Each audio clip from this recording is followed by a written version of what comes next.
Namaste, good afternoon, and welcome to the webinar series to strengthen the construction sector of Nepal. This 4-week-long program is presented by USAID's Nepal Reconstruction Engineering Services Project and managed by CDM Smith. I am Tripti Giri, currently working as Project Control Support Officer at CDM Smith Nepal office. I'm also going to be your MC or moderator for today. हाम्रो आजको वेबिनारको topic रहेको छ ओभरकमिङ construction supervision challenges.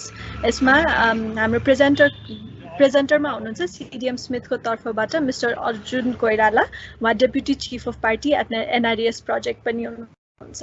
हाम्रो guest स्पिकरमा आजको लागि हुनुहुन्छ miss Sarita Shrestha Maske, उहाँ former joint secretary of ministry of urban development रहनु भएको छ।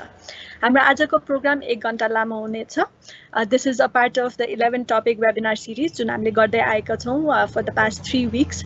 आजको प्रोग्रामको एजेन्डा भन्नु पर्दा हामीले अफिसियल ओपनिङ पछि प्रेजेन्टेसनतिर लाग्नु पश्चात हामीले यहाँहरुको क्वेशन जुन यहाँहरुलाई यो क्यूएनए सेसन तपाईहरुको स्क्रिनको राइट साइडमा रहेको क्यूएनए सेसनको बटन थिचेर हामीलाई यहाँहरुले च्याट को मार्फत क्वेशनहरु सेन्ड गर्न सक्नुहुन्छ स्टार्टिङ राइट नाउ। सो हाम्रो प्रेजेन्टेसनको दौरान पनि क्वेशनहरु प्लिज सेन्ड गरिदिनु होला।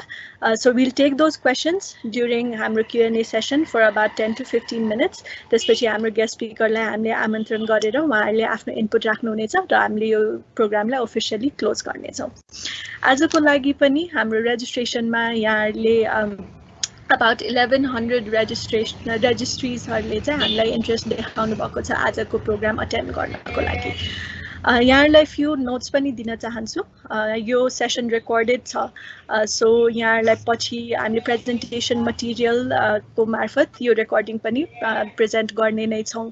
प्रेजेन्टेसन कन्टेन्ट हाम्रो सबै इङ्ग्लिसमा भए तापनि हाम्रो प्रेजेन्टेसन को दौरान बोथ इङ्ग्लिस र नेपाली युज गरिनेछ। हाम्रो प्रेजेन्टरहरूले बोल्नु भएको बेलामा यहाँको भिडियो प्रेजेन्टरहरूको भिडियो पनि यहाँहरूले आफ्नो स्क्रिनमा देख्न सक्नुहुनेछ र यो प्रेजेन्टेसन सकिने बित्तिकै during and before during and after the Q&A session हामीले यहाँहरूलाई फिडब्याक फर्म पनि सेयर गर्नेछौँ। त्यो लिङ्क क्लिक गरेर हामीलाई फिडब्याक पनि दिनुहोस् र त्यही लिङ्कको मार्फत हामीले यहाँहरूलाई सर्टिफिकेट अफ पार्टिसिपेसन पनि प्रदान गर्नेछौँ। सो आजको प्रोग्रामलाई अफिसियली स्टार्ट गर्नको लागि मैले मिस्टर राजीव कुमार थापालाई आमन्त्रण गर्दैछु। उहाँ हाम्रो new chief of party for NRS project हुनुहुन्छ। Rajiv sir, welcome and please take the floor. Thank you. Thank you Tripti. नमस्ते, गुड आफ्टरनुन। यहाँहरू सबैलाई आजको वेबिनार सिरिजमा स्वागत छ। युएसएआइडी को नेपाल रिकन्स्ट्रक्सन इन्जिनियरिङ सर्भिसेसले 4 हप्ता लामो 11वटा वेबिनार कार्यक्रम सञ्चालन गर्दै आइरहेकोमा 8वटा हामीले सकिसक्यौँ। यो आजको कार्यक्रम 9औं कार्यक्रम हो। आजको कार्यक्रमको टपिक चाहिँ ओभरकमिङ कन्स्ट्रक्सन सुपरभिजन च्यालेन्जेस भनेर छ र यो कार्यक्रममा जानुभन्दा अघि म ब्रिफली युएसएआइडी बारे ब्रिफली बताउन चाहन्छु। युएसएआइडी चाहिँ नेपालमा विगत 7 दशकभन्दा बढी चाहिँ विकासको साझेदारको रूपमा अमेरिकी जनता र अमेरिकी सरकारको सहयोगलाई चाहिँ यहाँ म्यानेज गरिरहेको छ, कार्यक्रम चलाइरहेको छ।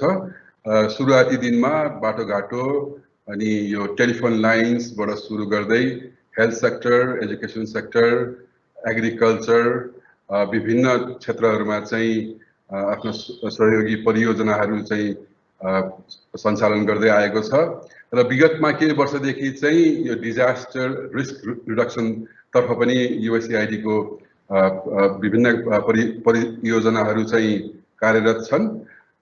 त्यसलाई चाहिँ एउटा नयाँ त्यहाँ डिरेक्टरेट नै क्रिएट भएको छ, डिजास्टर रिस्क रिडक्सन रिकन्स्ट्रक्सन र रेजिलियन्स भन्ने DR4 भन्ने अफिस छ र हाम्रो यो कार्यक्रम यो नेपाल रिकन्स्ट्रक्सन इन्जिनियरिङ सर्भिसेस पनि DR4 डिरेक्टरेट अन्तर्गतको कार्यक्रम हो। यो परियोजना चाहिँ यो भूकम्प पछिको पुनर्निर्माण विशेष गरी यो स्कुलहरू, हस्पिटलहरूमा बढी लक्षित छ। त्यही भएर हामी कन्स्ट्रक्सन सेक्टरमा चाहिँ हामी बढी इन्भल्भ भएको हुनाले हामीले चाहिँ यो कन्स्ट्रक्सन सेक्टरको यो इफेक्टिभनेसलाई चाहिँ कुनै हिसाबले हामीले स्ट्रेन्थन गर्नलाई कुनै किसिमको सहयोग गर्न सक्छौँ कि भनेर विभिन्न कोसिसहरूमा यो पनि एउटा कोसिस हो। हामीले चाहिँ भनौँ न अब हजारौँ जनसङ्ख्याको पार्टिसिपेन्टसँग चाहिँ हाम्रो एक्सपिरियन्स र बेस्ट प्र्याक्टिसेसहरू चाहिँ सेयर गर्ने हामीले कोसिस गरेका छौँ र सिडिएम स्मिथ चाहिँ हामी चाहिँ यो परियोजना चाहिँ इम्प्लिमेन्टेसन पार्टनर हामीले सञ्चालन म्यानेज गरिरहेका छौँ। सिडिएम स्मिथ चाहिँ युएसमा 1947 मा इस्टाब्लिस भएको ग्लोबल इन्जिनियरिङ फर्म हो।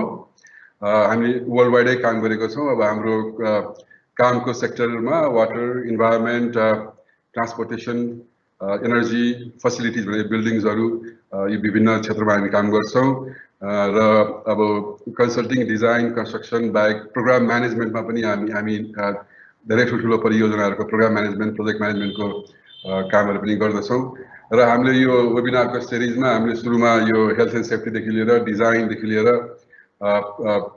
यो इभन प्रोजेक्ट म्यानेजमेन्टको सर्टेन टपिक्सहरू पनि हामीले कभर गरिसक्यौँ। आज चाहिँ यो कन्स्ट्रक्सन सुपरभिजनको च्यालेन्जेसहरू, टिपिकल च्यालेन्जेसहरू कस्ता हुन्छन् र यो कार्यलाई चाहिँ कसरी सिम्प्लिफाई गर्ने भन्ने चाहिँ हाम्रो expert, in house expert presenter speaker हुनुहुन्छ मिस्टर अर्जुन कोइराला। उहाँ चाहिँ यो NRES USAID को Nepal reconstruction engineering services NRES प्रोजेक्टमा डेपुटी चिफ अफ पार्टी हुनुहुन्छ।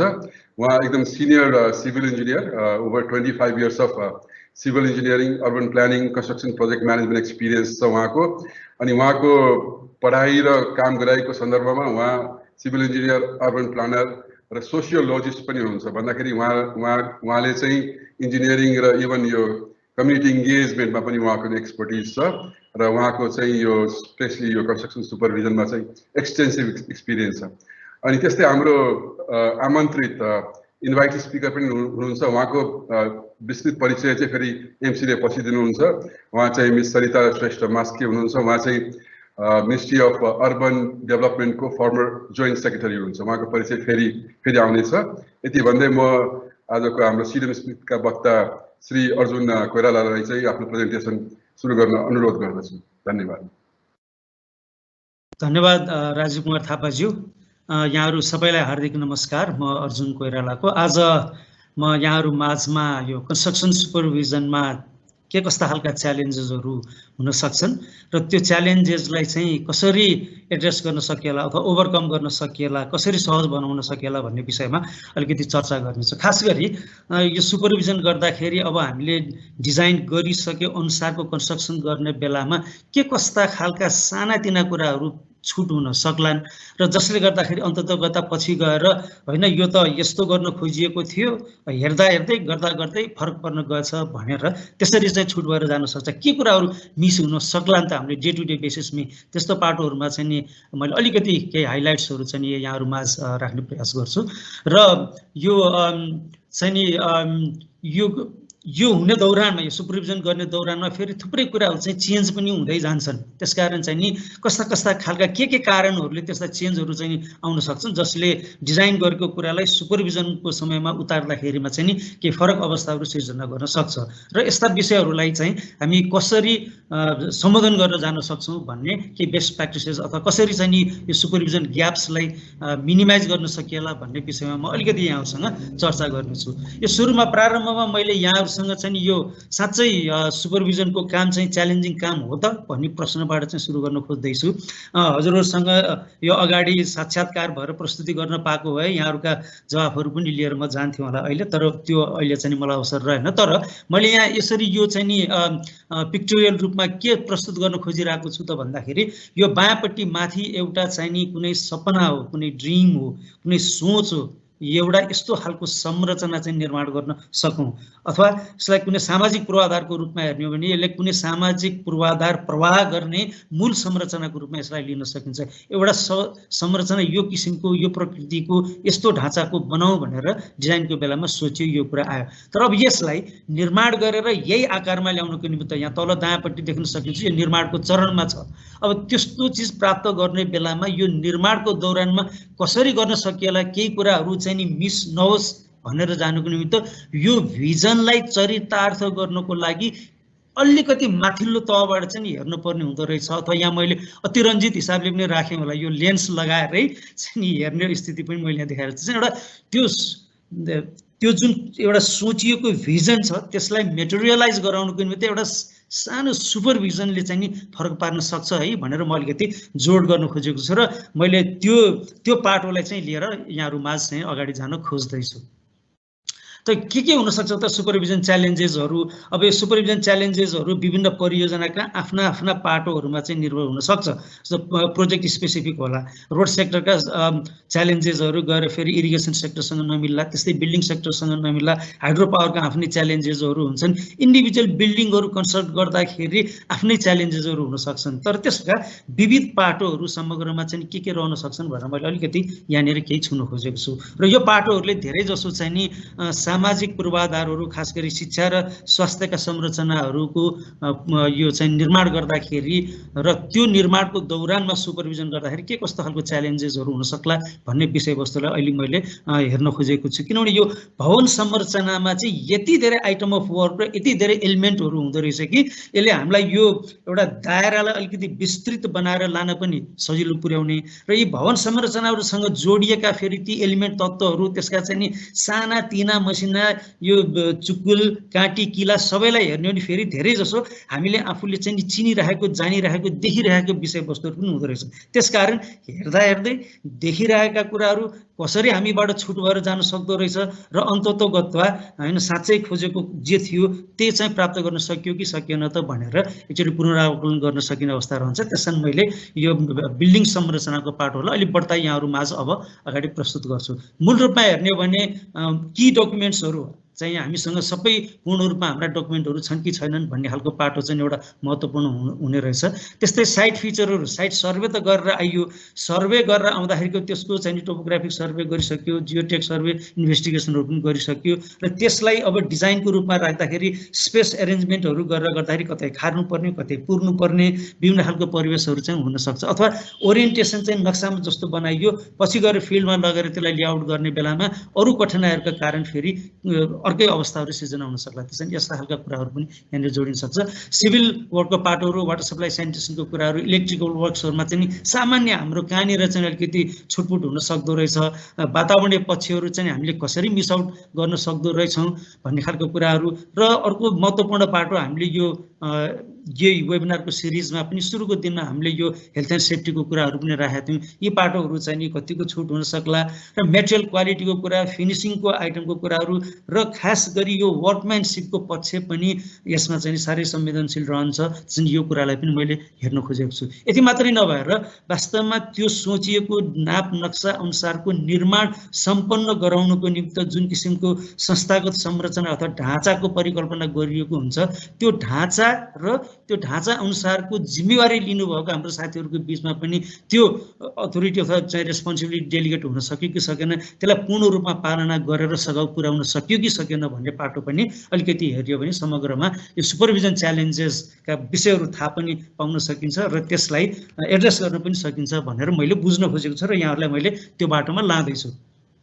त्यसरी हेर्दाखेरि की डकुमेन्टको रूपमा हेर्ने भने कुनै एउटा कन्स्ट्रक्सन साइटमा गएर यहाँहरूले कुनै पनि समयमा चट्ट गएर या त्यसको चाहिँ नि पूर्व प्रारम्भमा गएर हेर्नुभयो अथवा अनगोइङ कन्स्ट्रक्सन प्रोजेक्टमा हेर्नुभयो अथवा कम्प्लिसन हुन लागिरहेको प्रोजेक्टको एन्डतिर गएर हेर्नुभयो भने साँच्चै एप्रुभड र साइन ड्रइङहरू छन् कि छैनन् भनेर हेर्नुपर्ने अवस्थाहरू हुन्छ। कतिपय अवस्थाहरूमा सुरुको समयमा सबै डिजाइन ड्रइङहरू ड्रन बाई यो, डिजाइन बाई यो, एप्रुभड बाई यो भनेर स्ट्याम्पहरू पनि लागेर आइसकेको अवस्था चाहिँ हुन्छ। तर कन्स्ट्रक्सन प्रोग्रेस भएर जाँदैको अवस्थामा विभिन्न भेरिएसन्सहरू भइसकेका हुन्छन्। त्यहाँ साइट स्पेसिफिक कारणहरूकोले गर्दाखेरि रेजिडेन्ट इन्जिनियरले इमिडिएटली त्यहाँ इन्स्ट्रक्सनहरू दिनुपर्ने अवस्थाहरू भइरहन सक्छ। केही डिटेल्सहरू चाहिँ नि साइट स्पेसिफिक कारणले चेन्ज भइरहेको अवस्थाहरू हुनसक्छ। त्यो कुराहरू एप्रुभड र साइन डिजाइन ड्रइङ्सहरू भन्दा चाहिँ नि फरक परिरहेको अवस्थाहरू हुनसक्छ। तिनीहरूको लेखाजोखा हामीसँग नहुन सक्छ। अनि कुनै पनि बेला गएर पछि फेरि फाइनली हामीले क्लोज गरेर हेर्ने बेलामा हेर्दाखेरि ल एप्रुभ भएको डिजाइन ड्रइङमा एक किसिमको अवस्था छ, यहाँनिर चाहिँ निर्माण भएर सकेको अवस्थामा अर्को छ भन्ने स्थिति देखिन सक्छ। त्यस्तै मूल रूपमा हामीलाई गाइड गर्ने भनौँ यसको चाहिँ नि मूल विधान डकुमेन्ट भनेको कन्ट्र्याक्ट चाहिँ कन्ट्र्याक्ट डकुमेन्ट स्पेसिफिकेसन यिनीहरू त छँदैछन् सँगसँगै भने यी विषयहरू पनि हामीसँग छन् कि छैन भनेर चाहिँ चाहिँ हेर्नुपर्ने हुन्छ।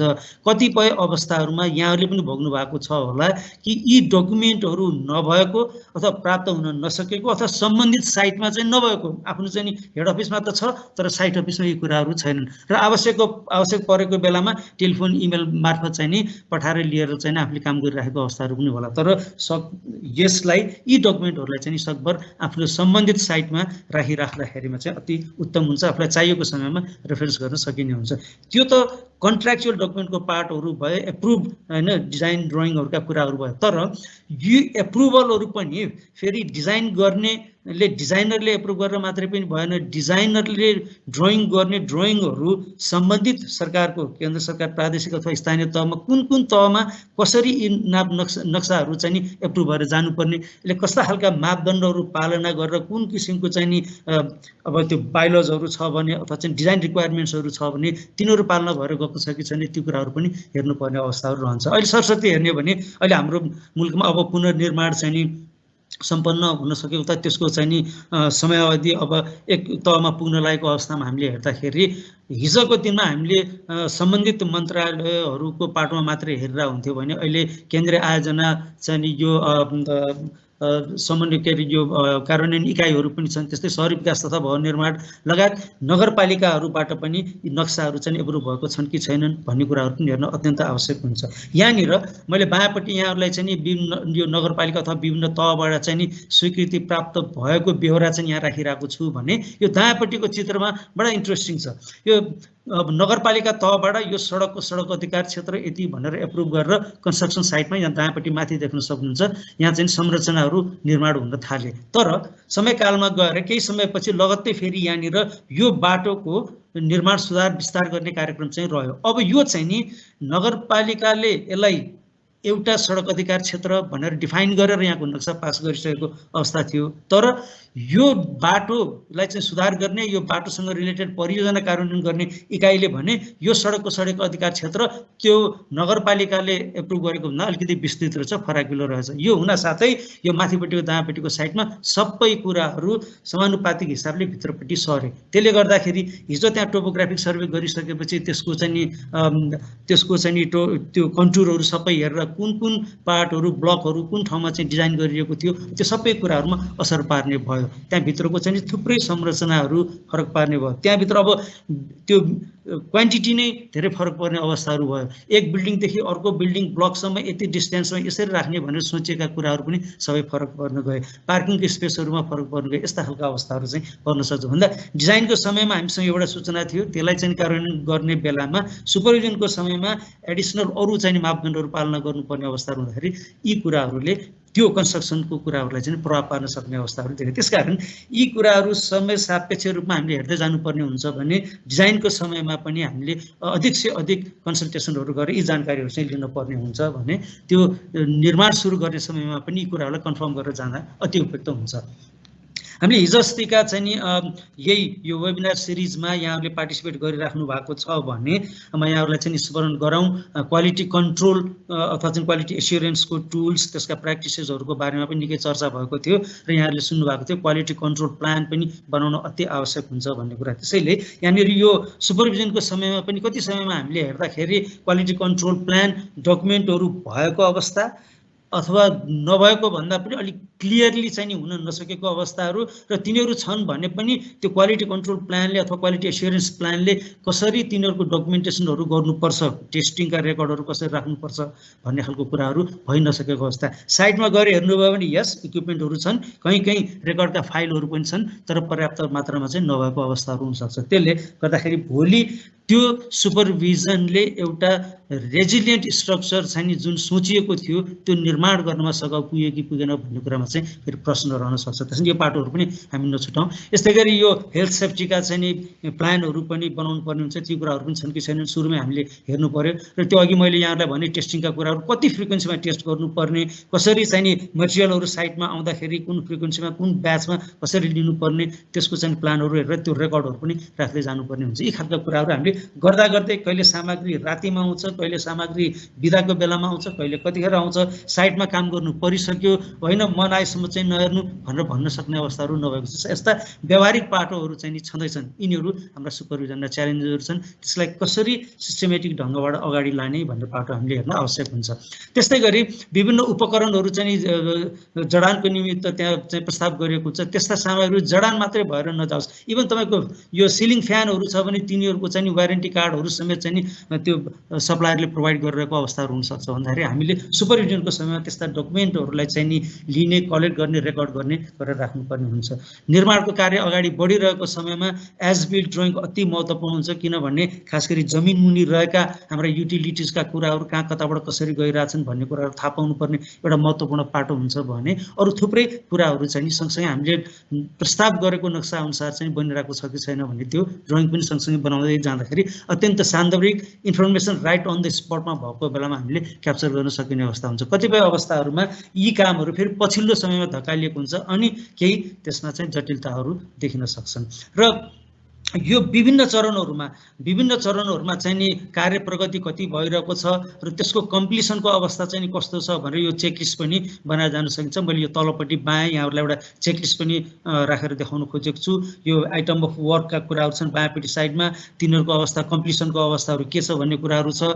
त्यसपछि त्यसमा केही नोट्सहरू राख्नुपर्ने छ, त्यसमा सुपरिवेक्षण गर्दाखेरिका नोट्सहरू यहाँनिर राखिएको छ। अब ह्यान्डओभरको नजिक पुग्दाखेरि त अब हामीले यहाँहरूले पञ्च लिस्ट भनेर पनि हामीले गरिराखेकै छौँ। यो पञ्च लिस्ट पनि बनाएको अवस्था छ। यस्ता समयहरूमा सकभर सकिँदासम्म चाहिँ नि यो कन्ट्र्याक्टरको टिम, सुपरभिजन कन्सल्ट्यान्टको टिम र यदि यो सार्वजनिक पूर्वाधारहरूका कुराहरू छन् अथवा अरू यस्तै खालका विषयहरू छन् भने सम्बद्ध समितिहरू छन् भने उहाँहरूलाई समेत उपस्थिति गराएर उहाँहरूको समेत संलग्नता सहभागितामा यस्ता खालका कार्य प्रगतिका लिस्टहरू भर्ने, पञ्च लिस्टहरू तयार गर्ने, सबैको त्यसमा चाहिँ हस्ताक्षर लिएर गरेर त्यो निर्माणाधीन संरचनाको कुनै देखिने ठाउँहरूमा चाहिँ यसलाई राख्न सकियो भने भोलिको दिनमा कन्ट्र्याक्टरलाई पनि त्यसैले हेरेर फलोअप गर्न सक्ने र सुपरिवेक्षणको क्रममा पनि कन्ट्र्याक्टरले यो कामहरू गरिरहेको छ कि छैन त भनेर हेर्नलाई सघाउको हुन्छ। त्यसैले यस्ता अभ्यासहरू पनि सँगसँगै गर्न सकिने हुन्छ। अघि मैले यहाँलाई सुरुमा चाहिँ भन्न खोज्दै थिएँ यो साइट फिचरहरू लेआउट मोडिफिकेसन गर्ने अवस्थाहरू पनि रहन्छ। हाम्रो नेपालमा चाहिँ तराईदेखि हिमालसम्म जाँदाखेरि यो भौगोलिक जटिलता छ, यो विकटता छ। त्यसैले सर्वे गरेर आउँदाखेरि सर्वे गर्नै पनि निकै जटिलता छ। सर्वे गरेर आइसकेपछि यो बायाँपट्टि साइडमा एउटा मास्टर प्लान प्रस्ताव गरेको देखिन्छ। यो मास्टर प्लानलाई यो फिल्डमा लगेर चाहिँ लेआउट गर्ने बेलामा विभिन्न किसिमका भेरिएबल्सहरूले गर्दाखेरि यसको पुरै लेआउटै तपाईँको यहाँनिर मोडिफाई गर्नु परेको अवस्थाहरू छ। सायद सुरुको समयमा त्यो सर्वे गर्न जाँदाखेरि हो यहीँनिर जग्गा हो भनेर चाहिँ देखियो, हेरियो होइन, त्यही किसिमले चाहिँ जानकारी पनि प्राप्त भयो होला स्थानीय तहबाट, सर्वे गरेर आयो। पछि गएर त्यो बिल्डिङलाई त्यहाँ लेआउट गर्ने बेलामा चाहिँ सिमानाको चाहिँ प्रष्टता नभएका कुराहरू अथवा चाहिँ ओनरसिपको चाहिँ प्रष्टता नभएका कुराहरूले फेरि लेआउट मोडिफिकेसनहरू गर्नुपर्ने हुन्छ। अनि यस्ता खालका जटिलताहरू चाहिँ आउन सक्छन्। सिभिल वर्कको कुराहरू अलिकति म अब यहाँसँग चाहिँ गर्न चाहन्छु। सिभिल वर्कको कुराहरूमा चाहिँ नि इन्ट्रेस्टिङ पार्टहरू हुन्छ। कहिलेकाहीँ चाहिँ नि डिजाइनमै गर्दाखेरि पनि डिजाइन नै एउटा तपाईँको चाहिँ आइसोलेसनमा भएर गरियो भने यहाँनिर देख्न सकिन्छ। यो दायाँपट्टि एउटा यो स्टेयर केसको चाहिँ नि पाटो छ। यो स्टेयर केस माथिबाट झर्दै यहाँ आयो भने यो अर्को दायाँपट्टिबाट अर्को स्टेयर केस पनि यसरी तल गइरहेको छ, यहाँनिर भेटिन्छ। यो यतापट्टिको स्टेयर केसमा आएर चाहिँ यहाँनिर एउटा ल्यान्डिङको स्पेस राख्यो, तर यहाँबाट तल जाने बेलामा फेरि यहाँनिर जटिलता आयो। त्यस्तै गरी यो दुईटा स्टेयर केसहरू डिजाइनको समय इन्डिपेन्डेन्टली छुट्टा ड्र गरियो अथवा सुपरभिजनको दौरानमा होइन, यताबाट मात्र होइन यो साइडबाट पनि एउटा स्टेयर केस राखेर लानु पर्यो है भनेर भन्दाखेरि त्यसमा सुपरभिजनको दौरानमा सुपरभाइज गर्ने साथीहरूलाई दबाब आएर होइन यहाँनिर त्यो गर्नुपर्छ भन्ने अवस्थाहरू आयो। त्यो माग आयो, त्यो मागलाई सम्बोधन गर्नु पर्दाखेरि पनि यस्ता जटिलताहरू आउन सक्ने अवस्था हुन्छ। अघि मैले चाहिँ नि हाम्रो कन्स्ट्रक्सन साइटहरू अथवा साइटहरूको चाहिँ जटिलताको कुराकानी पनि गर्दै थिएँ। अलि पहाडी भौगोलिक परिवेशमा हामीले गरे हेर्ने हो भने त साइटहरूमा चाहिँ नि सम्म परेको ठाउँ पाउन ज्यादै गाह्रो हुन्छ। त्यसले संरचना निर्माणलाई चाहिँ जटिलता दिने पाटो त छँदैछ। निर्माणको समयमा यो अब भनौँ न निर्माण व्यवसायले यो बायाँपट्टिको चित्रमा यहाँ म यहाँलाई के देखाउन खोजिरहेको छु भने निर्माणको समयमा उसले एक्सकाभेसन गरेर त्यही साइडनिर चाहिँ यो डिलमा यसको चाहिँ यो स्लोपको छेउमा लगेर यो एक्सकाभेटेड सोइल चाहिँ नि उसले त्यहाँ डम्प गरेर राख्यो। अब उसले त्यहाँनिर सही विधि पुर्याउन नसक्दाखेरि यो भिरमा भएको ठाउँमा त्यहाँ ओभरबर्डन भएर तलपट्टिबाट फेरि स्लाइड भएर गयो, यहाँ फेलर आयो। अब यो फेलरले बिस्तारै चाहिँ के गर्दै गयो भने यो नजिकै रहेको संरचनाहरूलाई पनि त्यसले तान्दै गयो। अब यो कार्यस्थलमा सानोतिनो कुराहरू चाहिँ नि त्यहाँनिर यो भइहाल्छ नि एकैछिन के फरक पर्छ, पछि त यो माटो तानेर यहीँ ब्याकफिल गर्ने नै हो भन्ने खालको बुझाइ हुँदाखेरि अर्को जटिलता त्यहाँनिर आइपुग्यो। यो तपाईँले यो बिचको तस्बिरमा हेर्नुभयो भने योभन्दा दायाँपट्टि तल चाहिँ नि एउटा सार्वजनिक बाटो खन्ने कार्यक्रमहरू भयो, त्यसले गर्दाखेरि यतापट्टिको माटो पुल गर्यो, यो स्ट्रक्चरलाई पनि तानेर यो स्ट्रक्चरमा चाहिँ नि यहाँनिर क्र्याक डेभलप भयो। त्यस्तै गरी यहाँनिर पनि देख्न सकिन्छ यो संरचनाको भिरालो रहेको भागमा पर्याप्त मेजर्सहरू नलिँदाखेरिमा यहाँ बर्सातको समयमा पानीले बगाएर यसलाई लग्यो र यो चाहिँ नि फाउन्डेसनको चाहिँ नि प्याडबाटै यो एक्सपोज भएर बसिरहेको अवस्था छ। यस्तै गरी यो धेरै जसो पाटोहरू चाहिँ नि रिबारको बेलामा हुन्छ, निकै जटिल हुन्छ रिबारको कामहरू गर्नको लागि। कहिलेकाहीँ बिम र कलमको जङ्सनमा धेरै नै रिबारहरू आएको हुनाले कङ्क्रिट नै त्यहाँ कङ्क्रिटिङ गर्नलाई नै निकै समस्या हुने त्यस्ता खालका जटिलताहरू पनि हामीले देखिरहेको हुन्छौँ। तर पनि यहाँहरूले हेर्नु नै भएको छ यो फर्मवर्कहरू गर्ने बेलाहरूमा पर्याप्त क्लियर कभरहरू चाहिँ राख्न सकिएको छ कि छैन ती कुराहरूलाई चाहिँ हेर्ने, बारहरू चाहिँ ल्यापिङ गर्नुपर्ने अवस्थाहरूमा चाहिँ नि डिजाइन ड्रइङ अथवा चाहिँ स्पेसिफिकेसनमा तोकियो अनुसारको ल्याप लेन्थहरू प्रोभाइड गर्न सकिएको छ कि छैन, क्र्याङ्कहरू प्रपोज गरेको अवस्थामा चाहिँ नि क्र्याङ्कहरू गरेको छ कि छैन, र अननेसेसरी त्यहाँ चाहिँ त्यो रिबारहरू राख्नु नपर्ने अवस्था त्यहाँ कटेलमेन्टहरू प्रपोज गरिएको होला, त्यस्ता खालका कुरा सेभिङहरू पनि गर्ने कामहरू हुन सकेको छ कि छैन यो कुराहरू पनि हेरौँ। त्यो प्रपोज्ड रुफको स्क्वायर मिटरमा त्यतिकै क्वान्टिटीमा चाहिँ रिबार राखिएको हुन सक्ला, तर त्यसको स्पेसिङ त्यो भित्र चाहिँ नि प्रपरली हुन सकेको छ कि छैन भन्ने कुरा पनि हामीले अलिकति चाहिँ संवेदनशील भएर हेर्नुपर्ने अवस्थाहरू हुन सक्छन्। अब यो सिभिल वर्कमै हाम्रो यो वर्कम्यानसिपमा पनि रमाइलो पाटोहरू हुन्छ, यहाँनिर देखाउन खोजिएको छ। यो फर्मवर्कहरू राखिसक्यो, फर्मवर्क राखिसकेर पछि फर्मवर्क खोल्ने बेलामा चाहिँ नि यहाँनिर अब हनीकम्बिङहरू भइरहेको हुन्छ। यस्तो हनीकम्बिङहरूको राम्रोसँग एसेसमेन्ट गर्ने, यसलाई यो कभरअप गर्नुभन्दा अगाडि एसेसमेन्ट गरेर त्यो टलरेबल लिमिटमा छ छैन के छ भन्ने यकिन गरेर अप्रोप्रिएट मेजर्सहरू लिन पर्ने हुन्छ। ठिक छ, फर्मवर्कहरू राख्दाखेरि यहाँनिर दायाँ माथि देख्न सकिन्छ पक्कै पनि यो फर्मवर्क राखेको बेलामा चाहिँ नि प्लममा थियो होला, तर पछि कङ्क्रिटिङ गर्ने क्रममा भाइब्रेटर लगाउँदै जाने क्रममा कुनै प्रप्सले चाहिँ अलिकति लुज भएर गएर पछि यो फर्मवर्क निकाल्दाखेरि यसरी यो कलम चाहिँ नि आउट अफ प्लम भएको अवस्थाहरू चाहिँ नि देखिन सक्छ।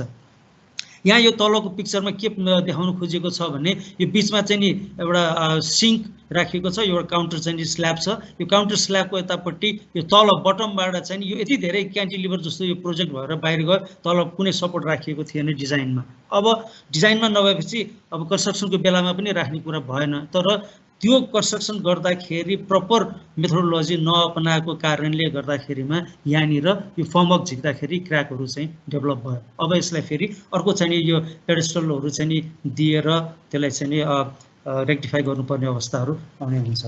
यहाँनिर पनि मैले त्यस्तै गरी यो धेरै नै हामीले देखिरहेको हुन्छौँ, यो कलमहरूमा चाहिँ नि निकै जटिलता छ। हामीले फर्मवर्कहरू राख्ने बेलामा यस्ता खालका चाहिँ अवस्थाहरू देख्छौँ। यो कङ्क्रिटिङको बेलामा यी कुराहरूलाई रेक्टिफाई गर्नुपर्ने हुन्छ, त्यसअनुसार मात्रै अगाडि जाँदाखेरि राम्रो। र हरेकपल्ट एउटा टोलरेबल लिमिटमा छ नि त अफ यति मात्रै प्लम अफ भइरहेछ भनेर जाँदा जाँदै सधैँ त्यही डाइरेक्सनमा त्यतिकै टोलरेबल अमाउन्ट अफ हुँदै हुँदै हुँदै हुँदै गयो भने त 5-7 स्टोरीमा जाँदाखेरि त्यो कलम त धेरै नै प्लमबाट अफ भएर गइसकेको अवस्था हुन्छ। दायाँपट्टि यहाँनिर यो फेयरफेस ब्रिकको चाहिँ नि प्रोभिजन राखिएको छ, कति सुन्दर कति राम्रो चाहिँ नि देखिन्थ्यो होला, तर यसको चाहिँ भर्टिकल लाइनिङहरू यो त्यो सेन्सिटिभिटी त्यो चाहिँ नि निर्माणकर्मीले नराखिदिँदाखेरिमा उसले ब्रिक ले त गरिदियो, तर उसले त्यो भर्टिकल लाइनिङहरूको चाहिँ नि त्यहाँ राम्रोसँग नहेरिदिँदाखेरि त्यो जुन मकसद थियो त्यो चाहिँ नि प्राप्त गर्न सकिएन। कन्स्ट्रक्सन जोइन्टको पाटोहरू पनि त्यत्तिकै संवेदनशील छ। धेरै ठाउँमा हामीले चाहिँ अहिले देख्न सक्छौँ कतिपय ठाउँहरूमा कन्स्ट्रक्सन जोइन्टहरूमा जे जति फिलरहरू हुनुपर्ने, प्याकरहरू हुनुपर्ने त्यस्ता चिजहरू चाहिँ नि देखिँदैन, राखिएको देखिँदैन, र त्यसको चाहिँ नि डाइमेन्सन जति सेन्सिटिभली चाहिँ प्लान अथवा प्रपोज गरिएको थियो त्यो पनि मेन्टेन नभइरहेको अवस्थाहरू हुनसक्छ। त्यसमा चाहिँ नि केयरफुल्ली यस्तो पाटोहरूमा वर्कम्यानसिप मेजरमेन्टको कुराहरूलाई चाहिँ नि हामीले हेर्न अति आवश्यक हुन्छ भन्ने लाग्छ। यहाँनिर चाहिँ नि यो बायाँपट्टिको साइडमा हेऱ्यौँ भने अहिले हामीलाई नेसनल बिल्डिङ कोडले पनि पछिल्लो समयमा अत्यन्त यो चाहिँ नि विभिन्न किसिमले सबल हैन त्यस्ता सबैको निमित्त चाहिँ नि यो सुविधा सम्पन्न संरचनाहरू निर्माण गर्नुपर्छ भनेर चाहिँ हामीलाई निर्दिष्ट गरिसकेको अवस्था छ। अब यो टोयलेट को चाहिँ नि चित्र हो यो अथवा चाहिँ यो टोयलेट निरको हो। यो टोयलेट निरको ठाउँमा जानको निमित्त यहाँ राखिएको ढोका दुवैतर्फ स्विङ हुने हुनुपर्छ। त्यसमा कोही व्हील चेयरबाट यतापट्टि भित्र जान चाहिँ पर्यो भने उसले सजिलैसँग यसलाई खोलेर भित्र जान सक्ने अवस्था हुन्छ। तर यो अहिले यो 60 अथवा डिग्री भन्दा भित्रपट्टि चाहिँ यो धक्का लिएर जान सक्ने अवस्था छैन, किनभने त्यो तल टाइल ले गर्ने बेलामा यो लेभलको कुरालाई चाहिँ याद गर्ने टाइल चाहिँ राखेर गइसक्यो पछि चाहिँ यसमा डोर इन्स्टल गर्दाखेरि यो डोर फुल्ली ओपन हुन सक्ने अवस्था चाहिँ हुन सक्दैन। र जुन मकसदको लागि राखेको सबै कामहरू त भएको छ तर त्यसले त्यो पर्पस चाहिँ नि मिट गर्न सकेको अवस्था भन्ने त्यहाँनिर भएन। यस्तै गरी अर्को हाम्रो छुट्ने र हेर्दै पनि छुटिहाल्ने गरौँला भन्दा पनि छुट्ने अवस्था चाहिँ नि यो फल सिलिङ राखेर माथि चाहिँ यो ट्रस भएको अवस्थाहरूमा अब यसो सरतर्ती हेऱ्यो ठिकै छ यो चाहिँ नि प्राइमर कोड त छँदैछ भनेर बस्यो भोलि पर्सि पेन्टिङ होला भन्दै फेरि अर्को पार्टी आएको हुन्छ यहाँ फल सिलिङको काम गरिसक्छ त्यसपछि माथि गएर अब पेन्टिङ गर्नलाई जटिलता चाहिँ नि भयो। त्यो हेर्दै पनि छुटेर जान सक्ने अवस्था हुन्छ। अहिले पछिल्लो समयमा हामीले बिस्तारै नयाँ प्रविधिहरू पनि भित्राउँदै गइरहेका छौँ। ह्यान्डलका कुराहरू लकका कुराहरू अहिले नयाँ प्रविधिका पनि आइरहेका छन्। फलामका ढोकाहरू त्यस्तो झ्याल ढोकाहरू यस्ता पनि आइरहेका छन्। त्यस्तो पाटोहरूमा यसका चाहिँ कम्पोनेन्टहरू निकै सार्प एजका पनि भेटिएका छन्। खास गरी यो पब्लिक इन्फ्रास्ट्रक्चरको पाटोहरूमा गएर हेर्यो भने यस्ता सार्प एज भएका एलिमेन्टहरू पनि निकै भेटिएका छन्। तिनीहरूलाई पनि स्मुथनिङ गर्ने पाटोहरू चाहिँ हामीले बिर्सिन भएन। अर्को चाहिँ नि यो खास गरी कन्स्ट्रक्सन साइटहरूमा अर्को जटिलता आउने कुरा चाहिँ नि यो इलेक्ट्रिकल वर्क्सको पनि छ। इलेक्ट्रिकल वर्क्सहरूमा खास गरी यो हामीले हेऱ्यौँ भने यो अब डिजाइन ड्रइङहरूमा कसरी चाहिँ राखेको छ त्यसको सब ड्रइङहरू प्रपोज गरेर त्यसलाई चाहिँ नि अझै डिटेलिङ चाहिँ हुन सकेको छ कि छैन, बिओक्यूमा कसरी चाहिँ नि प्रस्ताव गरेको छ अथवा स्पेसिफिकेसनले के मागेको थियो भन्ने खालको विषयहरू पनि अत्यन्त महत्त्वपूर्ण हुन्छ। नेसनल बिल्डिङ कोडले हामीलाई चाहिँ नि यो कलर कोडहरू पनि डिफाइन गरिदिइसकेको अवस्था छ। यी कलर कोडलाई फलो गरेर जान सक्यो भने भोलिको दिनमा निर्माण सम्पन्न भइसकेपछि ती संरचनाहरू अपरेसनमा जाँदाखेरि केही प्रब्लम आयो मेन्टेनेन्समा जानु पर्यो भने निकै सजिलो हुन्छ यो कलर कोडहरूको माध्यमबाट। तर अहिले चाहिँ नि धेरै जसो ठाउँहरूमा के देख्न सकिन्छ भने यो कलर कोडहरूलाई चाहिँ नि त्यतिको प्राथमिकतामा नराखिएको त्यसको चाहिँ रेफरेन्सहरू नलिएको अवस्थाहरू देखिन्छ। कोठामा गयो स्विच अन गर्यो बत्ती बलेको छ यो हिसाबले मात्रै पनि कहिलेकाहीँ हेर्न सकिने अवस्थाहरू रहन्छ। त्यसैले यसलाई अलिकति रिभिजिट गर्न आवश्यक छ। यति मात्रै नभएर यो तलकोमा चाहिँ यहाँहरूले हेर्नुभयो भने यो माथिपट्टि त एटलिस्ट तपाईँको चाहिँ 3वटा यो डिफ्रेन्ट कलरको छ। यी कलरहरू चाहिँ यो रेड येलो र ब्लू कलरहरू खासै तपाईँको फेज यिनीहरूको लागि चाहिँ गइरहेको छ। यो तलकोमा हेर्नुभयो भने त तपाईँको 2टा मात्रै कलरले सबै कामहरू गरिदिइरहेको छ। त्यसैले फरक फेज न्युट्रल यो त्यसपछि अर्थिङको लागि जानुपर्ने कलर कोडहरू यसलाई चाहिँ हेरेर लान अति उपयुक्त हुन्छ। त्यति मात्रै नभएर कलर कोडहरू मात्रै नभएर यो रेटिङका कुराहरू पनि सँगसँगै आउँछन्। म यहाँहरूलाई त्यसमा पनि लानेछु। तर यो तलको चाहिँ मा यहाँ यहाँनिर हेर्नुभयो भने यो बक्सभित्रै तपाईँको चाहिँ नि यहाँनिर यो सिमेन्ट चाहिँ नि मोटार राखेर यसलाई फिक्स गरिएको छ। भोलिको दिनमा यहाँनिर के कसरी केही मर्मसम्हार गर्नु पर्यो अथवा केही चाहिँ नि यहाँनिर यसको डिफिसियन्सी भयो भने निकै जटिलता आउन सक्छ। सामान राखिदिएको छ भन्ने पाटोमा मात्रै पनि कहिलेकाहीँ गइरहेको अवस्था हुनसक्छ। अघि मैले यहाँसँग कुराकानी गर्नु खोज्दै थिएँ अहिले यो रेटिङको कुराहरू तारको चाहिँ नि यसलाई यो स्ट्यान्डर्ड चाहिँ नि वायर गेजहरू पनि राख्नुपर्ने अवस्थाहरू हुन्छ। कतिपय ठाउँमा हेर्ने हो भने हामीले यो कुराहरू चाहिँ मिस भएको पाइरहेको छौँ। जस्तो यहाँनिर एउटा उदाहरण राख्नु खोजिएको छ। यो हामीले अहिले मैले यहाँहरूलाई बोलीचालीको भाषाको र पहिला युज गरिराखिएको चाहिँ नि यो टर्मिनोलोजीबाट गएँ। यो 320 को तार राखियो जबकि यहाँनिर 722 को तार राख्नुपर्ने थियो यो पावर चाहिँ नि सकेटहरूमा।